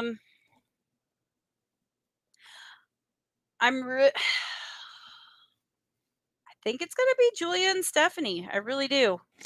I agree. I think it'll be Julia and Stephanie. I think Julia pins Roxy to get another shot. Mm-hmm. That sounds like a plan to me. Yeah. All right. So I know I've changed this like 4 or 5 times. Now I'm seeing that it actually is 3 matches announced. The way they wrote this on this page is very confusing looking. But Okay. Next match, North American Championship Tables, Ladders, and Scares match. Which Oh boy, not sure what that means. That's just chairs. That's just the wheel chairs. make the deal. Okay. Well, Yeah. Tony D is defending the North American title against Oba Femi in his rematch. The family, Stax Lorenzo, Luca Crucifino, and Adriana Rizzo are banned from ringside, assuming Oba doesn't kill Luca tonight because they do have a match. Assuming. Yeah. My hopes aren't super high. I'm pretty sure Oba's going to kill him, but yeah. I selfishly want to see Tony win this because I want to see Oba move up to the heavyweight championship division. I hate it when we agree I really I mean, do. it's a ladder match, so I don't know how good Oba is on a ladder. Exactly. Well, it's That's not how good even so Tony is on much. a ladder. It's and it's not even so much that. It's more of a Tony is the vet. He's the vet. Yeah. And where he's at puts him at a great spot to help build the talent. It gives them like a measuring stick in order to go against. Oba has defeated him in the past. So I It's just think rubber it's time Oba can move on. But can Oba really move on if he doesn't win? Oba's Teflon. Right now he kind of is. But he still needs a mouthpiece because that Nigerian accent's thick. But when I want to his see one-liners Oba. are so good, though. Oba and Trick. I want Oba and Trick. Yes. So bad. All right. So we're both picking Tony begrudgingly because we both love Oba. Exactly. All right. Are we doing BFG picks? What's BFE? BFG Bound for Glory. Oh, we can. I'll just have to find the card. I have no idea what's going on with Bound for Glory. Okay. I mean, I know a few things, but okay. I'll just go off of who the ones that I like are. Okay. That's how I pick most of the time. Well, Minderz, the main event for Halloween Havoc is the Devil's Playground match for the NXT Championship. Trick Williams and Ethan Page. I'm assuming this means a street fight. Probably. If they have a swing set, though, that would so make my day. Well, they have one laying around somewhere from when Alexa was doing her goofy gimmick. That's true. Yes. I mean, I think Trick wins. Because he was looking for backup last week, if I remember correctly. Trick was? Yeah. Because I thought he was going to talk to Javion Evans, that guy. Yeah, because he's got beef with Ethan after the Sexy Red incident. Right. So I think he was trying to see if that would all work. Okay. Well, I think it's going to be Trick also. I think Trick's going to win. Yeah. Ethan, again, he doesn't need the belt. No, it's a nice icing on the cake for Ethan, but like you said, he can go with the main roster anytime, really. Right. Well, and I would. Okay, so that's the 3 matches, right? Yeah. Did you watch NXT from last week? I watched the highlights. I didn't get a chance to watch the whole show. If you get a chance, watch the Lexis King match. Okay. I enjoyed that match. It was a gentleman's duel. I thought that went away with Jack Gallagher. No, this was actually, I was impressed with what they did. I was impressed.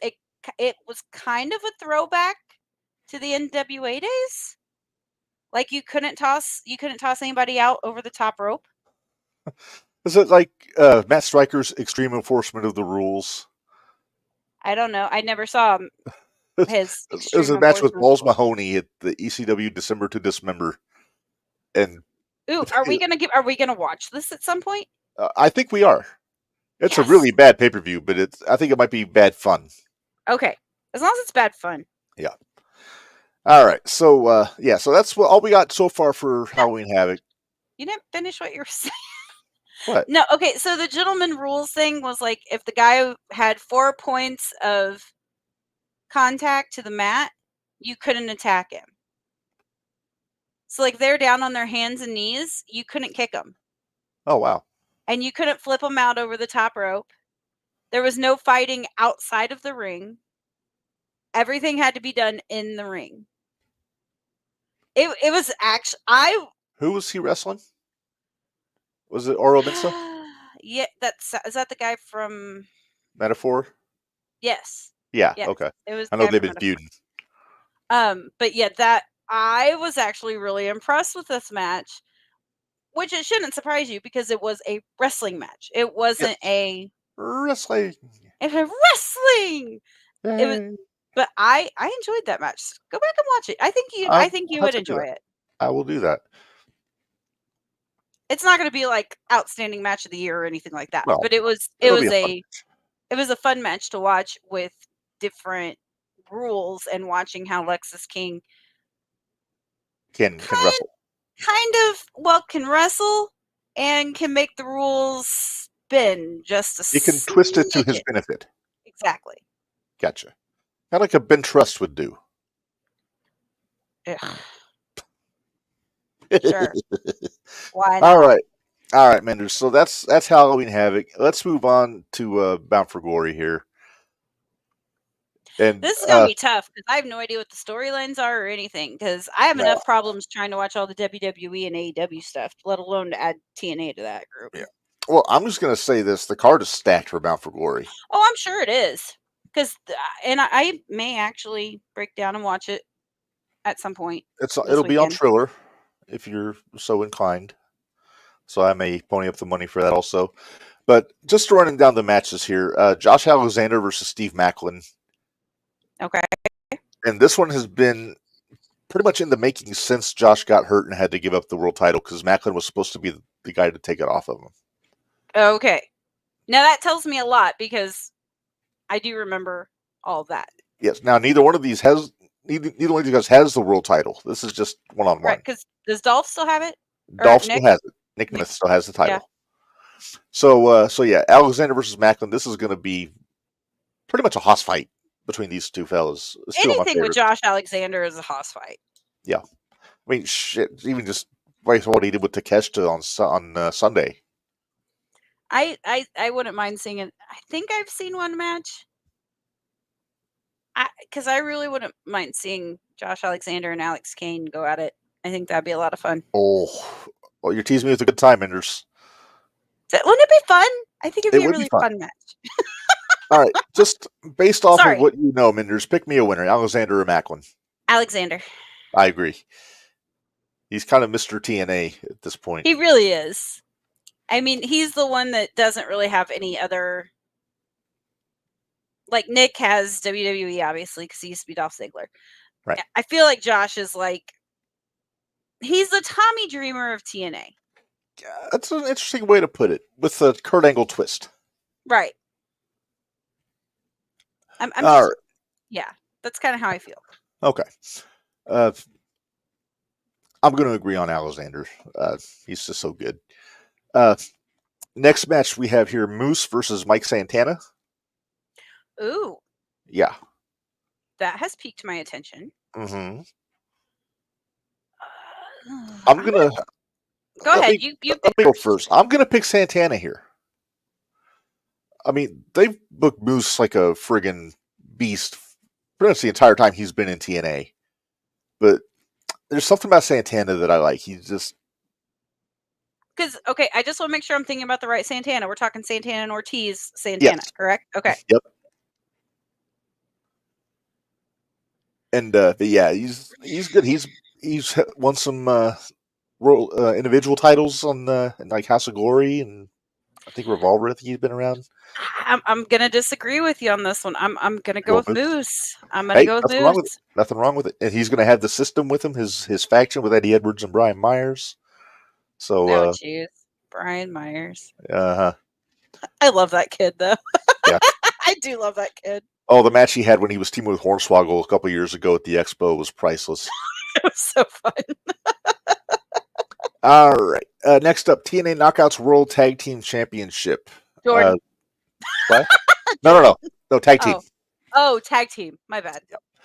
Danny Luna and Jody Threat, collectively known as Spitfire, are the champions, and they're defending against Rosemary and Wendy Chu from NXT. Ooh. Yeah, I know who both those. I know who all those are. Well, I'm just exposition for the audience. I understand. It's just trying to formulate your pick. Do I need to put the music on?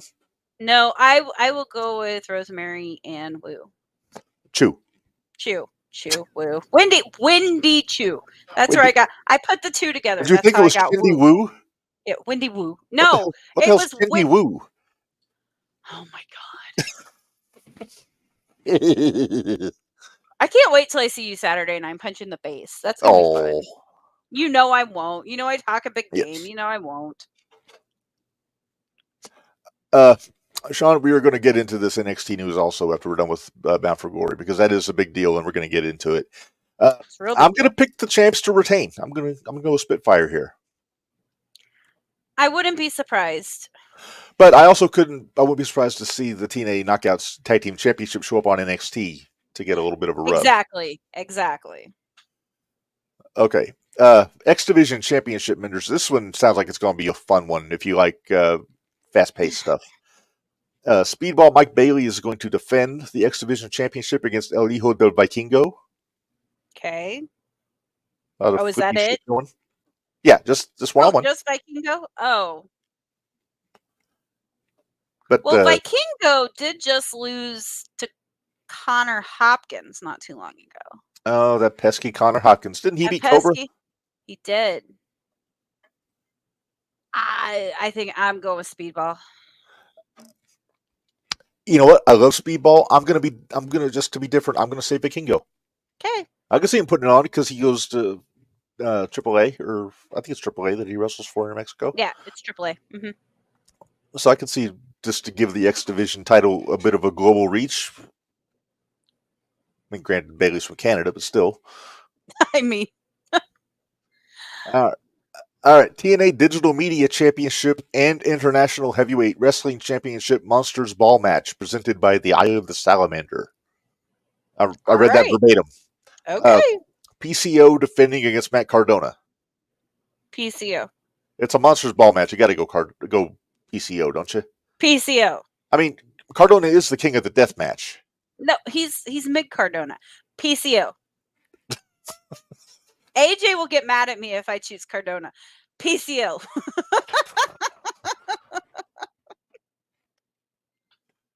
Cardona dolls all the way over there. I am going to agree. I think it is going to be PCO. They've been having a bit of a feud over Steph DeLander before she got hurt. Did you see it? Oh, she looks rough right now. Yeah. She just got surgery and Yeah, she's good thoughts to her. Yeah, good thoughts to Steph. And I'm hoping she's feeling better and at least can make an appearance at SCX this year. I'm hoping. Yeah. If Manser's there, she might be there. So fingers are crossed. Yes. Fingers, toes, eyes, all the stuff's crossed. All right. TNA World Tag Team Championship 3-way Full Metal Mayhem match. Basically, ladders and chairs, for those that don't know.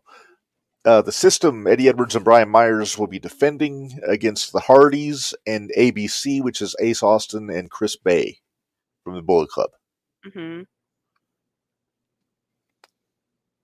So it's the Hardys in a ladder match. Who do I think will win, or who's going to win? Who's first off? Who's going to win?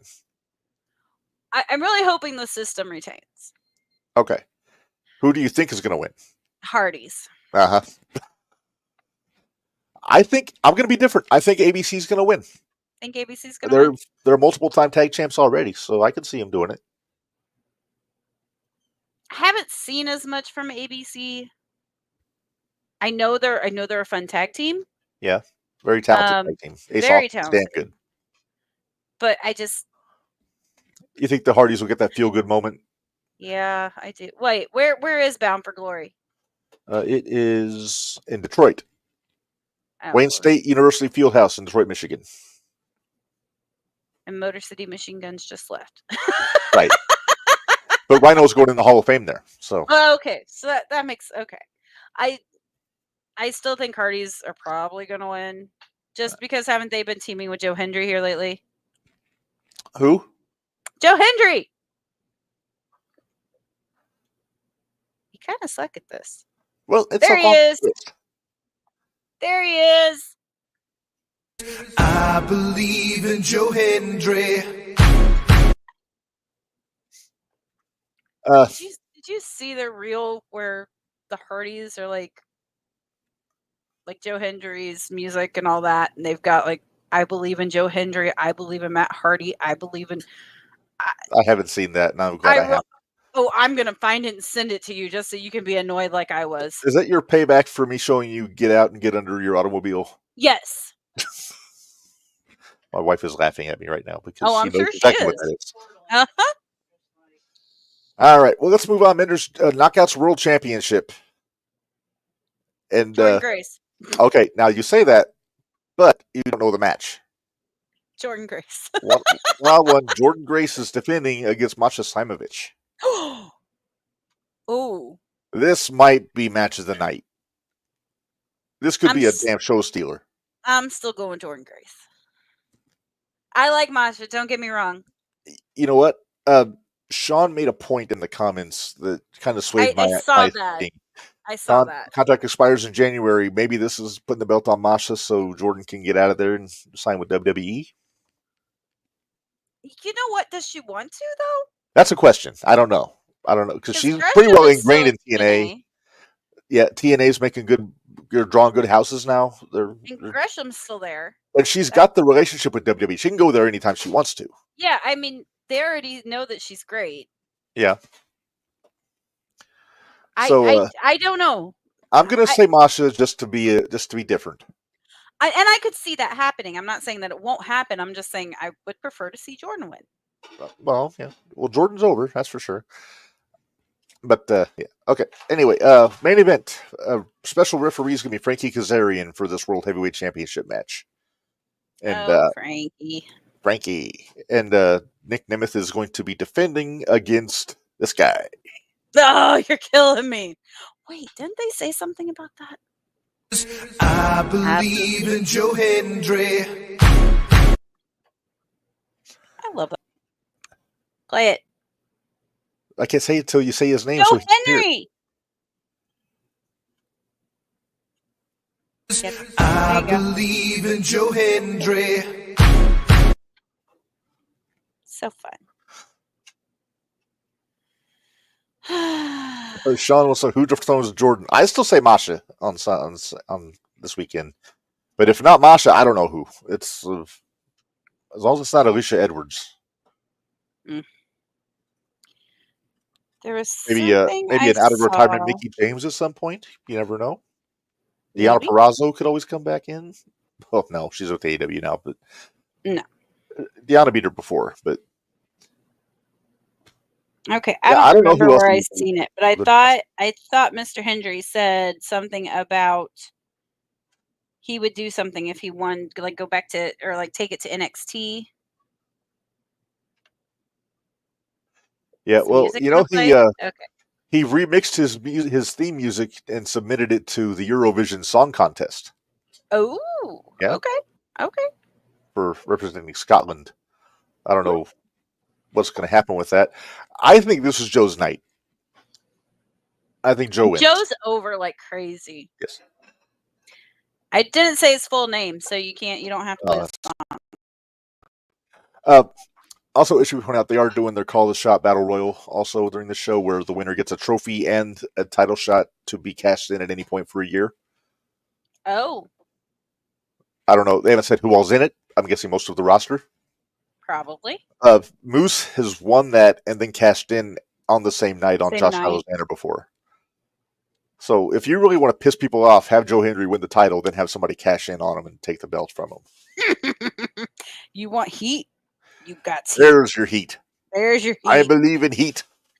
I do believe in heat. But as far as the match itself goes, Nemeth and Hendry, Minderz, make me a pick. I thought we already did. Oh, you said Joe.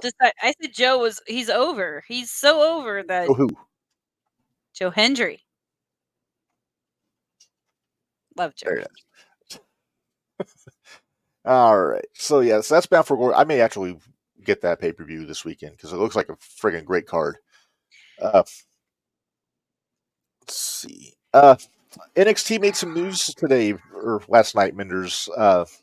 On election night, they will not be running on the CW. They're running on Wednesday, November 6th, directly opposite AEW. Damn the luck.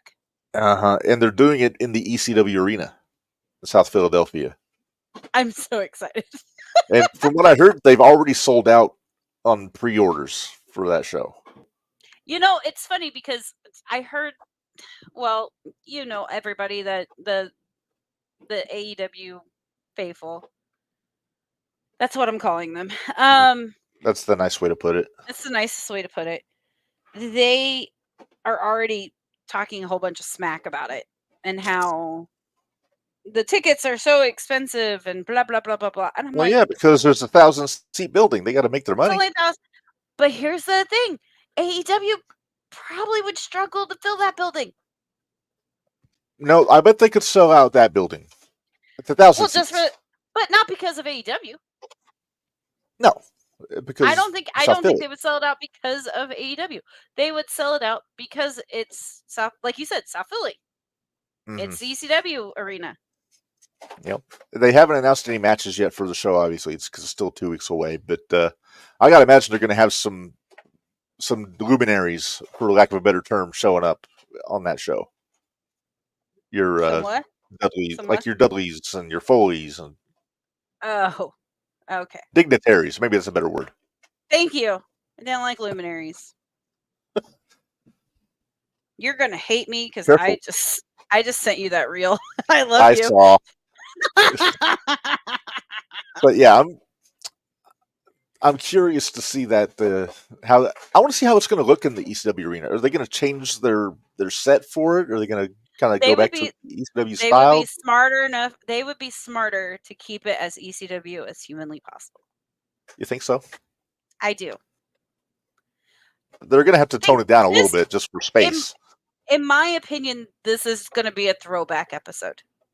like old school Raw back in the day when they do it at the Manhattan Center. Exactly. This has got to be a throwback style. Bully Ray made a point today because they were talking about all this and why AEW doesn't go to smaller buildings. And he said that instead of going to Arthur Ashe for Grand Slam, they ought to do Hammerstein Ballroom. Oh, that would work. Because they could easily fill that place. How Well, big is that place?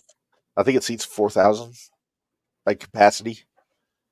So even if But again, are they filling it because it's AEW, or are they filling it because of where it's it the is? Hammerstein, yes. Exactly. Sean wants to know: does Roxanne lose the title without being pinned? Wait, hang on. That's a tag match, right?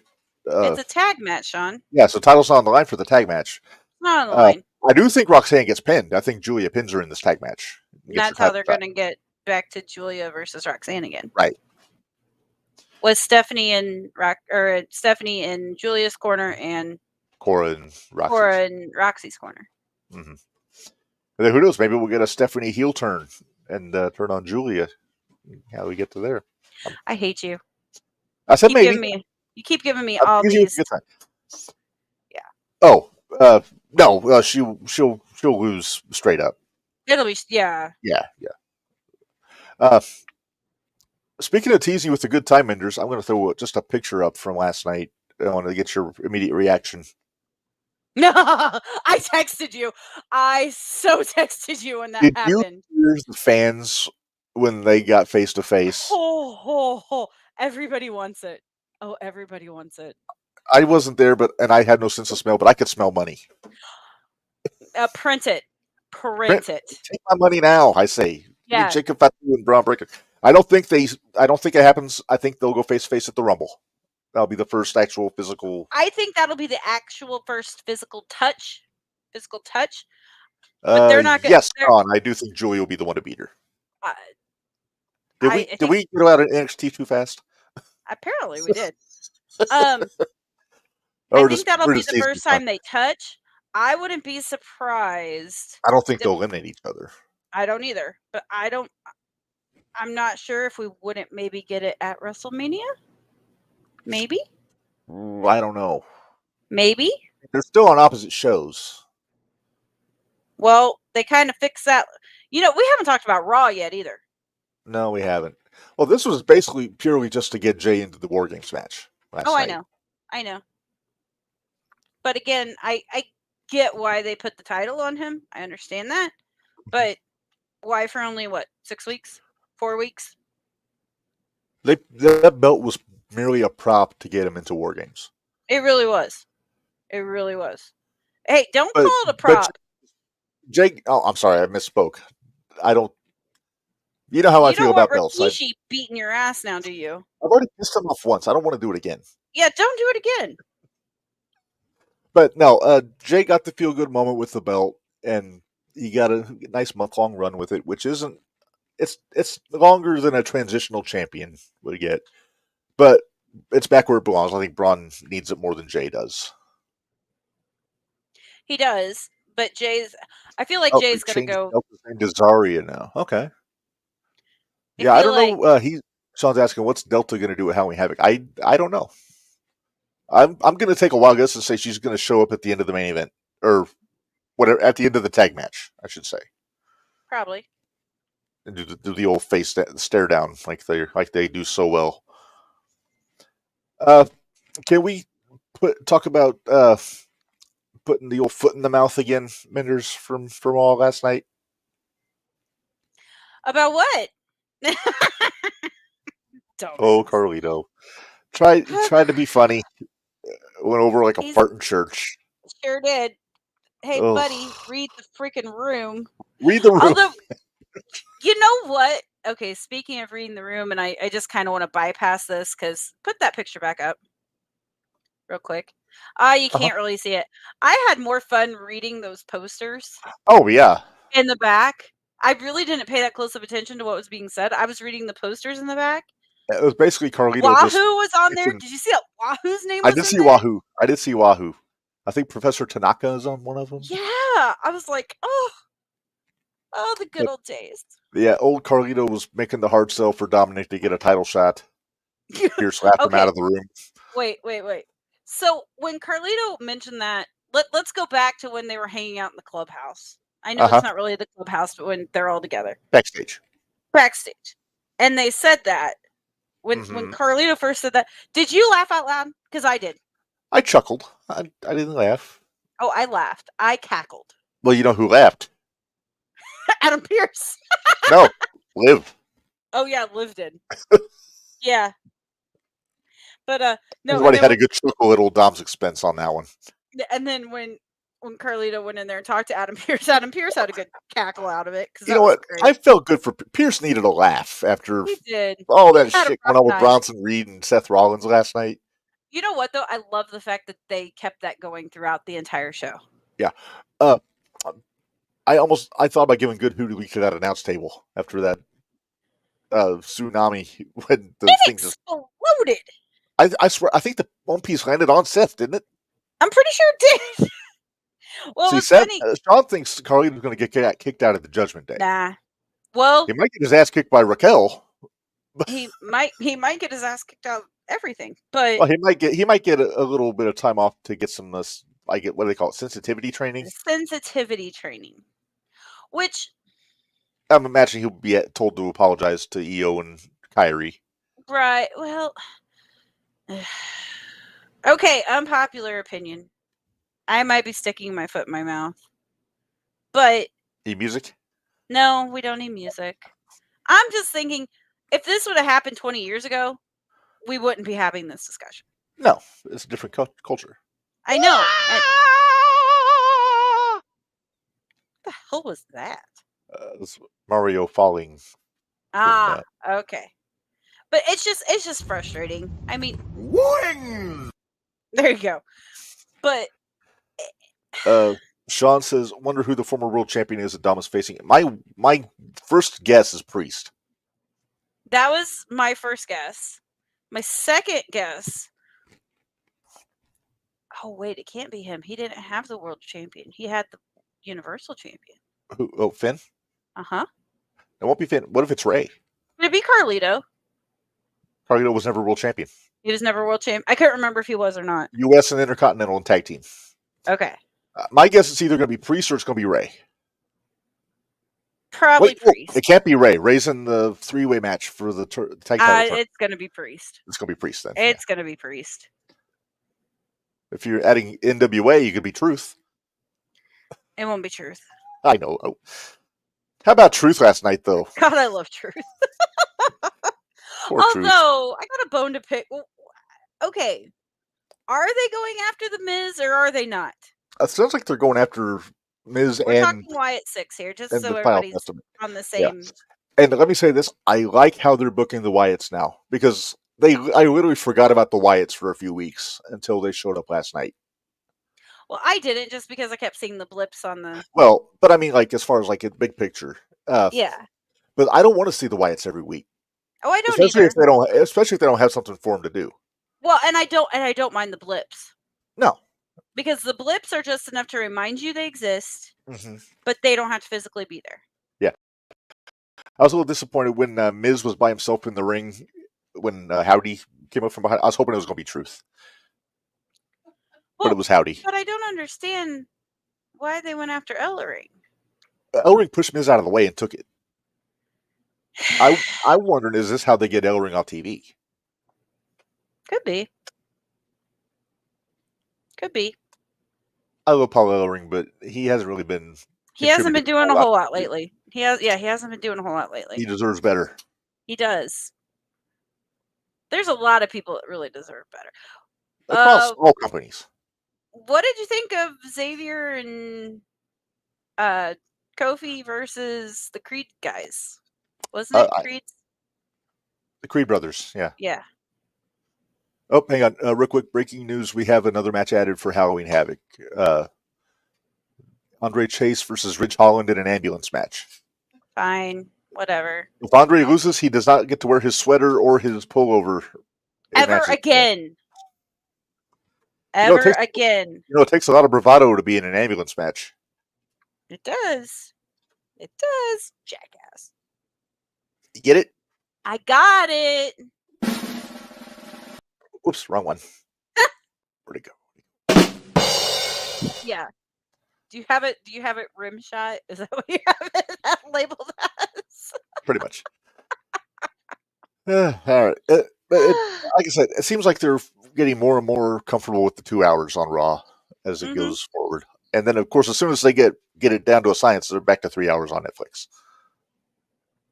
But it's 3 hours on Netflix, but I think it's going to be different. I think it's going to feel different. I don't think it's going to There's no see commercials.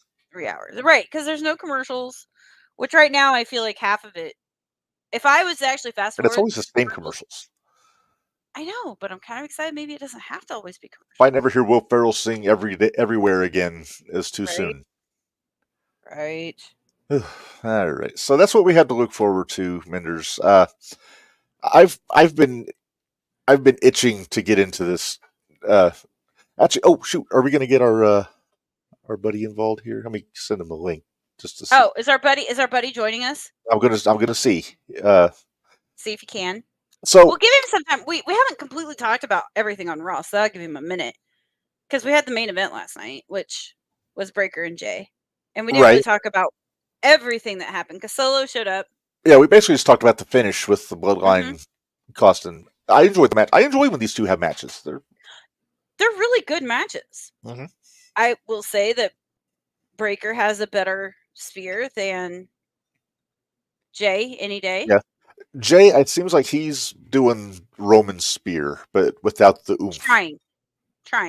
Right. Without the oomph. I said that. But trying to do. Of course, he also wasn't hitting the ropes at 20-some miles an hour. It's true. He's not running 23 miles. And he's not built like a brick shit house. True. Braun Breaker's a freak. Every time I see him, I just think, what the hell is that guy? What kind of weed is he eating? I'm not gonna lie. I was excited to see him get the belt back last night. I was hoping he would because, like I said, he needs the belt more than Jay does at this point. He does need the belt, and it's not that Braun can't hold a storyline without the belt, but he needs the belt right now. He needs the belt to establish himself as a dominant competitor. Yes, well, as a viable championship contender. Kind of like how Gunther was. The question is, who's next? From after Braun? No, for Braun. Oh, for Braun. Well, it won't be Jay. Won't be Jay. But I think Bully or Dreamer said it should be like Rollins would be a good choice to get Braun over. Like go through a big baby face. But he's busy right now. He's got Bronson right now, so that won't happen. He's busy right now. Sammy? Again? Possibly Sammy. At some point, does Braun switch babyface? You know, here's the thing. I don't really look at Braun as a heel right now. I really don't. No, he's getting over. He's getting cheered. And he's got the catchphrase and all that. He's got his barking. I don't see. It's just about who he's whooping. Yeah. I mean, look at that interaction with him and Jacob last night. He was a babyface there. Yeah, he was. Although, could this be something to bring up Oba eventually? Maybe. I don't could think be so. That'd be something too quick because we want Oba and Trick, so that won't work. This is where you wish Ilya was still healthy. I wish Ilya was healthy. Although I still think when Ilya comes back, I think we're getting our Gunther Ilya. Possibly. I'd take it. Oh, I would too. In heartbeat. Ooh, Yes. we didn't mention last night though about Liv touching the belt. She's screwed. Yeah, she Ain't jinxed winning it. herself. She jinxed it.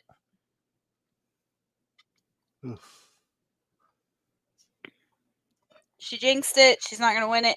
But that is a really pretty belt. Yes. The more I see it, the more I like it. What did you say? It's 50 carats?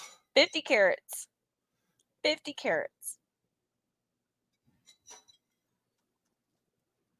Are we getting our buddy? I'm checking in. Okay. He had a rough day, so I'm not sure if he will Yeah. or not. And if he doesn't, that's okay as long as he's in the chat. I don't care. That's fine. Yeah. Oh my goodness. Well, let's see. While we're waiting on that, tomorrow night we've got 0-1 Shootout. We'll be talking about the anniversary show. Last Thursday. I'll tell you what, Reb. I cannot wait for you to watch last. Shut up, AJ. Let's not. I don't think your heart can handle 50 carats doing I don't think things. so. I don't think so. Last Thursday was a hell of a show. I was actually impressed with their show last Thursday, so I'm ready for you to watch They got the it. Jet and Edgewood. Yeah. Yeah, I can't wait for you to see the standoff between me and the Jet at Edgewood, because that was a lot of fun. The standoff between me and bitch ass at Edgewood, that was a lot of fun. Mm-hmm. Let's see. We'll be talking about Thursday's show in Edgewood. Mm-hmm. And then next week they will be running on the Friday. Mm-hmm. So we'll hear about all that business. And there. I think that's going to be an all belts show, if I remember correctly. I could be wrong though. Okay. I think they're going to have most of the belts there. So. Okay. And it looks like, well, we'll talk about it tomorrow. Yeah. Never mind. Hey, Friday, Minderz, we're going to be dropping the next Extreme F and Review podcast from the October 1st, 1999 episode of ECW on TNN. Okay. And then we got to record a couple more because I got to get. We're getting behind. We got to get ahead. No, we're caught up. Now we just gotta bank a couple. So that tomorrow might be a good short shootout. We might have time to get a couple in. That's fine, because unless you want to watch Dynamite. Screw you. We've got a much better show that's coming up. That's going to be strictly on Patreon. Yes. On Thursday. Well, Thursday we're recording it. We're recording it Thursday. It'll release Saturday. Is that what you said? I'm planning on dropping it on Saturday, but it is. We're going to be doing our next fantasy draft exclusively on Patreon for the $5 tier members. And expect a lot of fighting on this one, because I have a feeling we're going to have a lot of fighting. It's going to get spicy. It's going to get real spicy. And it doesn't have to be family friendly, so I'm super excited. No. Spicy. Should we go ahead? We might have and another beauty moment. We may. Might have a few. Should we go ahead and just announce what the category is for the fantasy draft? Let's announce what the category is. Minderz, myself, and our buddies Barry and AJ, the fantasy draft crew, we're going to be picking from the cream of the crop of bad wrestling gimmicks on this fantasy draft. Bad wrestling gimmicks. There's some that I'm intentionally avoiding because I have a feeling y'all are going to take them. Mm-hmm. But I have a couple that I might make some people mad. If I know one of our pickers, his first pick is probably going to piss somebody off. If somebody picks that tag team before he does, he's going to go, there's part of me that wants I'm not going to, I can't do it to him. There's part of me that wants to do it. I can't do it to him. There's part of me that wants to do it. I think he's still in the comments. I'm waiting for a comment like, don't you do it. I was going to say, well, he just commented, so I'm waiting for it. He's like, don't you even do it. Although seeing him go off would be hilarious. And if you want to catch it's always Barry that we get worked up. That's because he's usually so calm, cool, and collected. Yeah. So if we can get him to pop, it's always or get angry or something, it's always a good time. For those that don't remember, just a little Yeah, walk play down it. memory. Play it. I also have I have not picked a single woman for my roster, given that Sherry got took. Why don't I take two and make up for the deal? I will take the Glamour Girls. God, you son of a bitch! The first time I've ever Literally, heard that that was much my- rage over the God, Glamour Girls. That in was any kind of literally my next conversation. pick. Oh, I'm sorry. All right. Hang on, let me get the picture up. And we got problems. Did you see what AJ just put up in the comments? He's Oh, coming boy. from family dinner, so he'll be a good margarita in. Be a giant margarita. Yeah. Before it gets Are we so gonna get stupid. our buddy? Did you hear from him? I haven't heard back from him yet. Then he probably fell asleep. He probably did. Okay, well, Minderz, let's get into it. It's going to make the graphic kind of awkward if he's not here, but we're going to... Nah, it's all right. It'll be All right. AJ will pop. It'll be fun. Yes. So it's we've been doing the watch along, like the one match watch along every month, but since we're starting to, we're going to ease that into the Patreon side of things. And what? Made me watch the Fish Market Brawl or whatever the hell that was. Fish Market Street Fight. Yeah, that one. It's Shark Boy and Curry Man. Jerk. But you enjoyed it. Billy, anyway, Billy hit a guy with a fish. Come on. And then he tried to tongue kiss it. It was gross.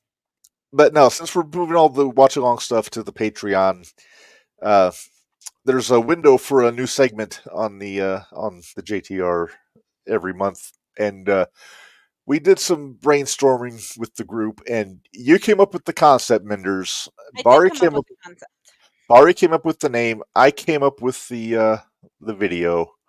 So let's go ahead and throw it up here.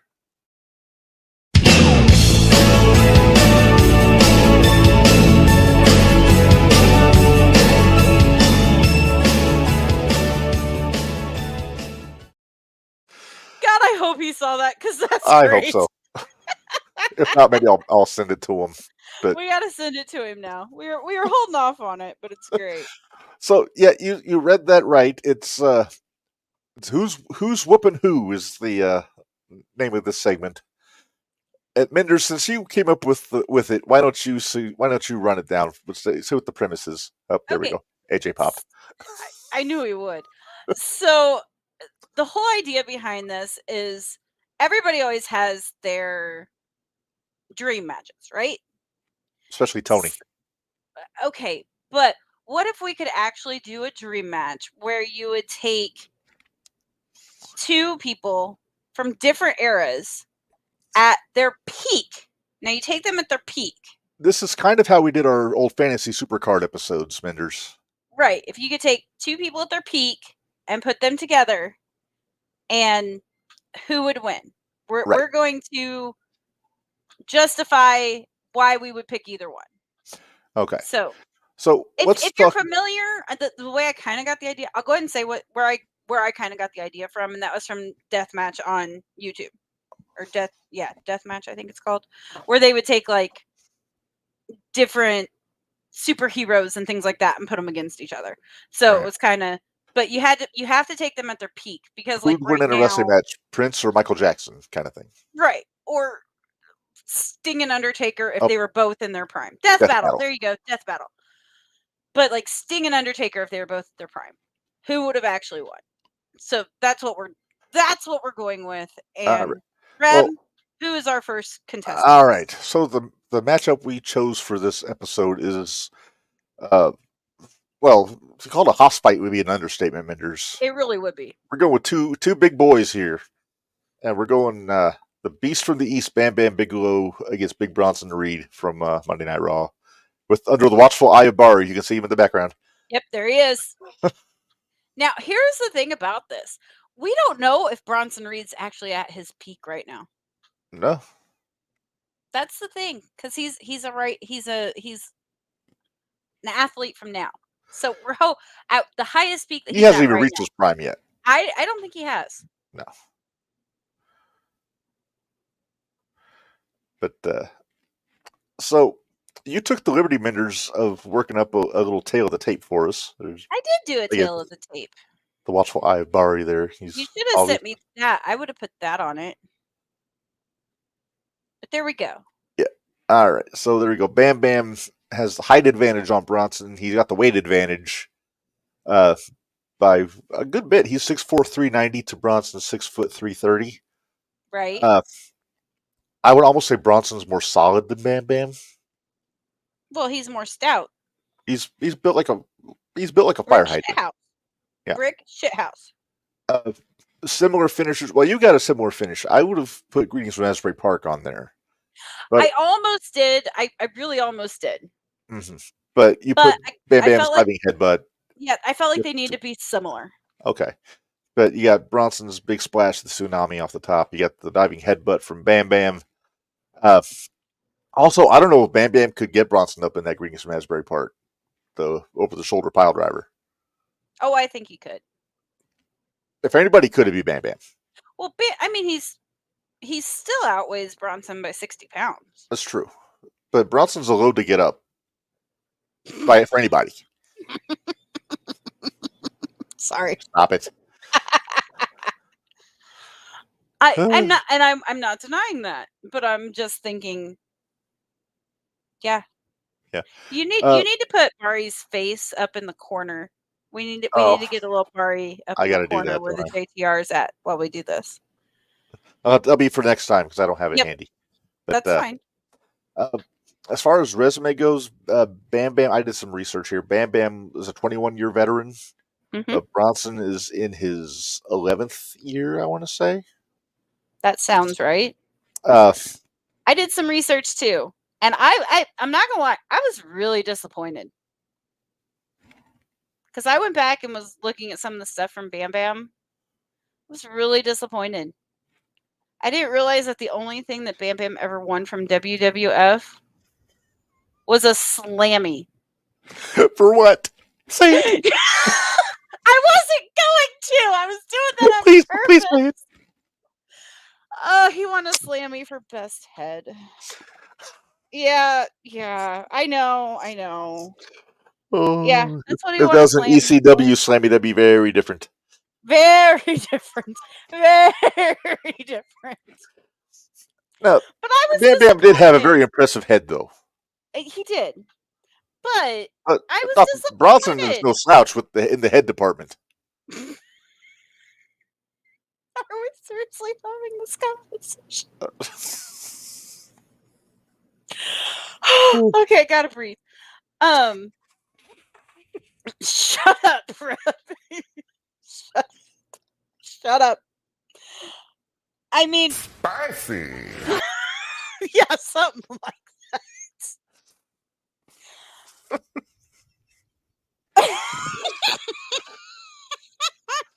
You have to read that. You have to read that because our podcast people don't know what it said. She says, pretty sure Kimono won the ECW version of that, Sammy. Well, you don't just get given the name Kimono Wanalea.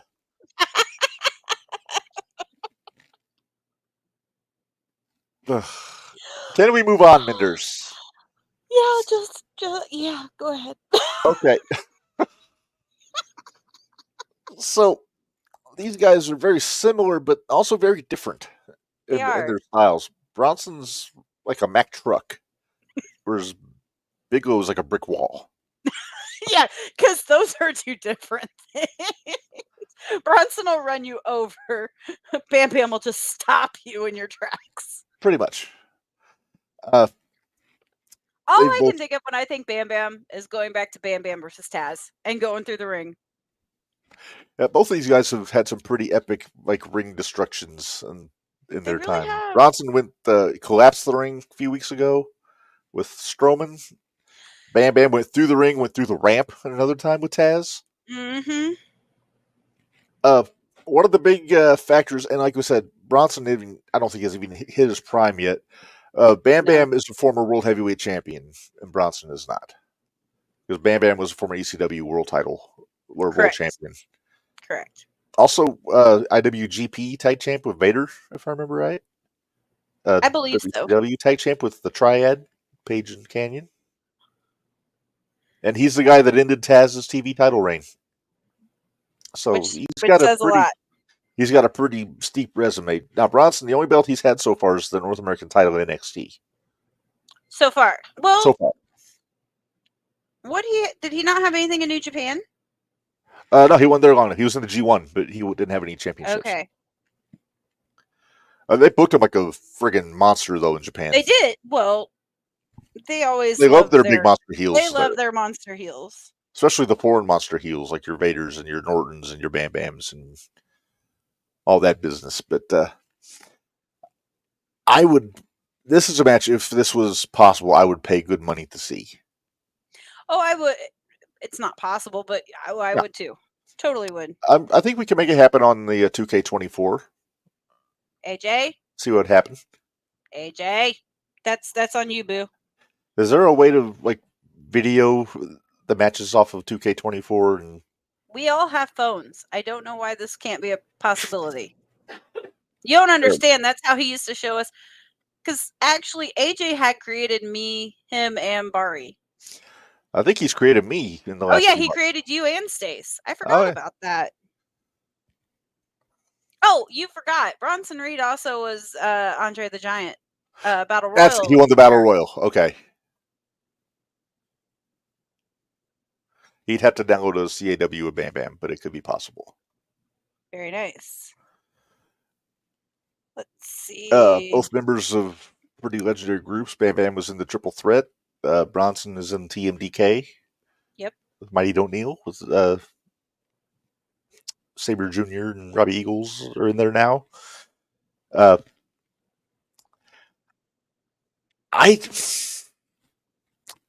to your head, Minderz. Who wins this match? Bam Bam. How? I think he would out wrestle Bronson. I think Bam Bam had enough. In all honesty, I think that moonsault might have taken out Bronson. Couple moonsaults, diving headbutt, and I think we'd go home. Okay. Are you gonna disagree with me? I'm gonna disagree with you. I'm just because it's no fun when we agree. You're right. It isn't. So I'm gonna hypothetically say Bronson would win this. More than once, Bam Bam would make mistakes, especially in this first run, WWF. He would go for something high risk and miss. Right.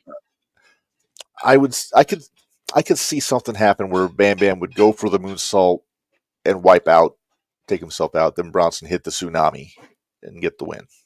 But if we're multiple tsunamis. If we're talking at his prime, though, wouldn't you say Bam Bam's prime? He had Luna. Or DiBiase. Would they cause problems? Or DiBiase would. Because he was in the corporation. Maybe. I feel like, though, it would be Bam Bam. Although, would this be babyface Bam Bam with Oliver Humperdinck? No. Babyface ECW Bam Bam? Like World Champion Bam Bam? I would take that. That would probably be where I would go. If it's that Bam Bam, I would say Bam Bam would probably win. But Bronson is good enough that he's very good at capitalizing on mistakes. He is. Still makes mistakes. I mean, we saw him wipe out on that table last night. Right. But if he hits that, Bronson with that tsunami is the same thing as I look at with Yokozuna with the Banzai drop. If he hits it on anybody, it's going to be over. Outside of The Undertaker. But with Bam Bam, he would need to hit more than one, I think. Oh, I'm sure he would. He probably hit two. Maybe hit what? 3. He hit 6 on Seth? 6 on Rollins, but he was trying to take Rollins out. I mean, he was trying to take him out, which I understand. Well, how many did Strowman take? 2 or 3, I want to say. He took one through a car. One on a car. I was gonna say, he took one on a car. What if Bronson tried to say Bronson and Bam Bam wrestle in an ECW event with the ramp? He does a tsunami onto the ramp and they go through it. I could see that. I could straight up see that. I'm not gonna lie, I could see that. I could absolutely see that happening. So, all right, so we're going to disagree. if I would love to see this match. I mean, I know Oh, I would it'll too. never happen. We know it'll AJ, never happen. make that happen post haste if you can on the 2K24. Please. But I'm actually but no, surprised that's. that Bam Bam isn't somebody you can download. I thought he'd But be one of the downloadables. I'll I did agree. too. Although they might be far enough away that. Okay, here's the thing. There's a lot of people, because there's a lot of the younger wrestlers now that I'm not sure if they even knew who Bam Bam is, or who he was. Jonah, I bet knows Bronson because Oh, I'm sure he does. all the tape study he would have done on New Japan, he's seen. He would have to. There's probably there's- a good number of NXT kids that probably don't know Bam Bam Bigelow. Exactly. Because a lot of those NXT kids, you got to think they're in their early. They were just babies 20s? when Jeff Hardy was winning the Intercontinental title off Triple H. Exactly. I mean, they're looking up to people. The people they're looking up to is like Triple H, Stone Cold Steve Austin, The Rock, the Hardys, Cena, Orton, Orton. and those guys, bless their hearts, bless their pea-picking hearts. But they're not the ones we grew up with. We grew up with most of those. We grew up with. I'll go with their fathers for the simple fact that you have Bob Orton. True. So we grew up knowing who is old enough to be their fathers. We grew up with Dusty, not Cody. Exactly. I'd even say we grew up with Dustin. Yeah. But yeah, we grew up with Dusty. We didn't grow up with Cody. Mm-hmm. We grew up seeing Cody go from handsome Cody or whatever the hell his name. Dashing Cody Rhodes. Dashing Cody Rhodes to Stardust. To Bullet Club. To Bullet Club. To then building what he is now. To suited and booted Cody Rhodes, as I like to call him. Although I will say, when he was with Legacy, is that right? Yeah. Legacy with Randy and Ted DiBiase Jr. Yeah. Yep. That's fun, but it's not the people we grew up with. No, like we grew up with Ric Flair, not with Charlotte. Exactly. God, you're really showing our age. I did that when I said that I took a fun saver to wrestling shows. Well, that's true too. That's very true. But like we grew up with Hacksaw Jim Duggan. We grew up when Hulk Hogan wasn't just a chump. He was still a chump. I mean, he was still a chump. But okay, we grew up with Macho Man Randy Savage. We grew up Horseman. Yeah, there is a big one. Bruno Sammartino. We know who Bruno Sammartino. We know who he is. He was pretty much retired by the time I started watching. But Dino Bravo.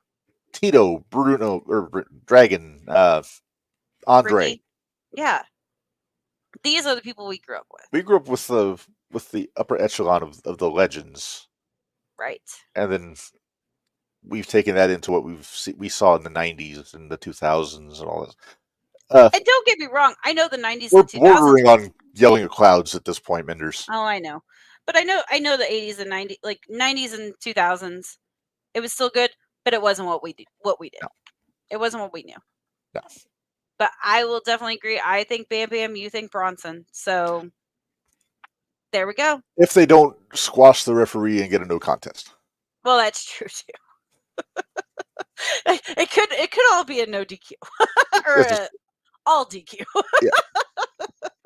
Yes. Wait, who's the ref? Wait, let's have some more fun. Who's the ref? Hebner? It could be Hebner. If it's an ECW, it could be Pee Wee. Yep. You really enjoyed that one, didn't you? I really did. Can I throw one at you? Yes. Fonzie. Bring the whole Denny. Wait. Bronson Reed versus Bam Bam Bigelow with special guest referee Taz. Taz would just suplex them both. If you're going special referee, you got to go Foley with the spray painted referee shirt. That's true. But I still like the idea of Pee Wee more because Pee Wee would be hilarious. That would be hilarious. Or you know what? I'll throw Mark Curtis in there. Brian Hildebrand. Oh, there you go. He's a little guy, but he ain't afraid to get in somebody's face. Nah, he ain't afraid. afraid to kick a motherfucker either if they're running the ring. All right. Well, Minderz, I have enjoyed this segment, and I can't wait to do it again. I have too, so we have a month to figure out who our We next have one is. Yes. If anybody in the comments or in the chat, if you have any ideas, throw them up on our Facebook or on our Twitter. We'll try Or- to get to them as we Yeah. go. No, there are no bad ideas. But just- Nope. Well, depends. there are bad might- ideas, but sometimes those make the most money. That's true too. Yes. That's true. All right. Well, Minderz, what do you say we get out of here? It's 8:30. Tomorrow we got a shootout and probably one or two ECW ones to record, so we're going to be busy. We got to get ready for our fantasy draft Thursday. I got to finish getting ready for my fantasy draft Thursday. So do I. I got to prioritize who's I have a going list there. of 4 so far. That's it. I'm at 4. Wow. I don't want I'm to show at you my list because it's going to make you 4. feel bad. Oh no, I'm sure your list is really long, but I'm having to go back because there's ones that I'm picking and I'm like, yeah, no, nobody's gonna think of these. They're not gonna think they're dumb enough. And I had to get clarification on if we agreed Brother Love was a bad gimmick. yeah, I know. And what was my response? Do you remember? Yep. He makes me cringe every time I come out. So yeah, or every time he came out. So yeah, that's fine. So you don't love it? No, I don't. No. I can feel the wife staring daggers at me from the other side of my back. Oh, I hope she is because She just groaned. I'm sure. She is not a fan of Brother Love. Man. Did you hear that? Wait. What'd she say? Not at all, she says. Hey, AJ put up something. He says, yeah, I'm going to need a short Legacy tag team run with the old Legacy logo, t-shirts, and music before Orton turns on Cody. Well, I'll say they can't get DiBiase back because He's probably doing time somewhere. I was going to say, he's actually doing time as opposed to what Dom did. So, all right. Well, Minderz, let's get out of here. Thanks, everybody, for joining us. Thanks to Jordan Perry for joining us today. yes. He's always a lot of fun. We'll have him back on real soon. Don't forget, join I us don't for think the we'll have 01. him back on real soon. I think we'll have somebody else. We'll have some other glory folks coming back. Yeah. Until we get that roundtable Patreon thing worked out. I can't wait. I hope we can get that worked out. We got to do it. We got to figure out. Maybe we can do it at a glory show or something when some of those guys are there. Yeah, we'll see. Sometimes I think this is easier just because everybody can hear everybody. True. I think we only have like room for 6 though, so we'd have to have 4 people. So 4 people. I'm down with 4. Yeah. Okay. Have Jordan pick out the 4 he traveled with the most, and God, does that mean I'm probably gonna deal with Joe? Okay. Tony and Joe. But you'll probably get KC though. I'm hoping for Casey. Super bet. All right. Let's get out of here. We're rambling. We are rambling. All right. See you guys. Wait, next week. What do you say? Who's on next week? Oh, next week we are going to be joined by the folks from Mad Bash Studios on Patreon and various podcasts. I'm not sure. Wabash. Dickie Wabash for sure. I don't know if we're going to get another guest. We're just getting Dickie? Dickie. Okay. Ooh. Maybe. We might get another guest. So stay tuned for that. We're definitely getting Dickie Wabash. We're possibly definitely getting Dickie possibly Wabash. a second. Possibly. All Remind right. me, I need to talk to you about that. Okay. All right. So until next time for Minderz, this is Reb. Mind y'all, life is hard. Work stiff. We'll see you guys next time. Thanks, guys.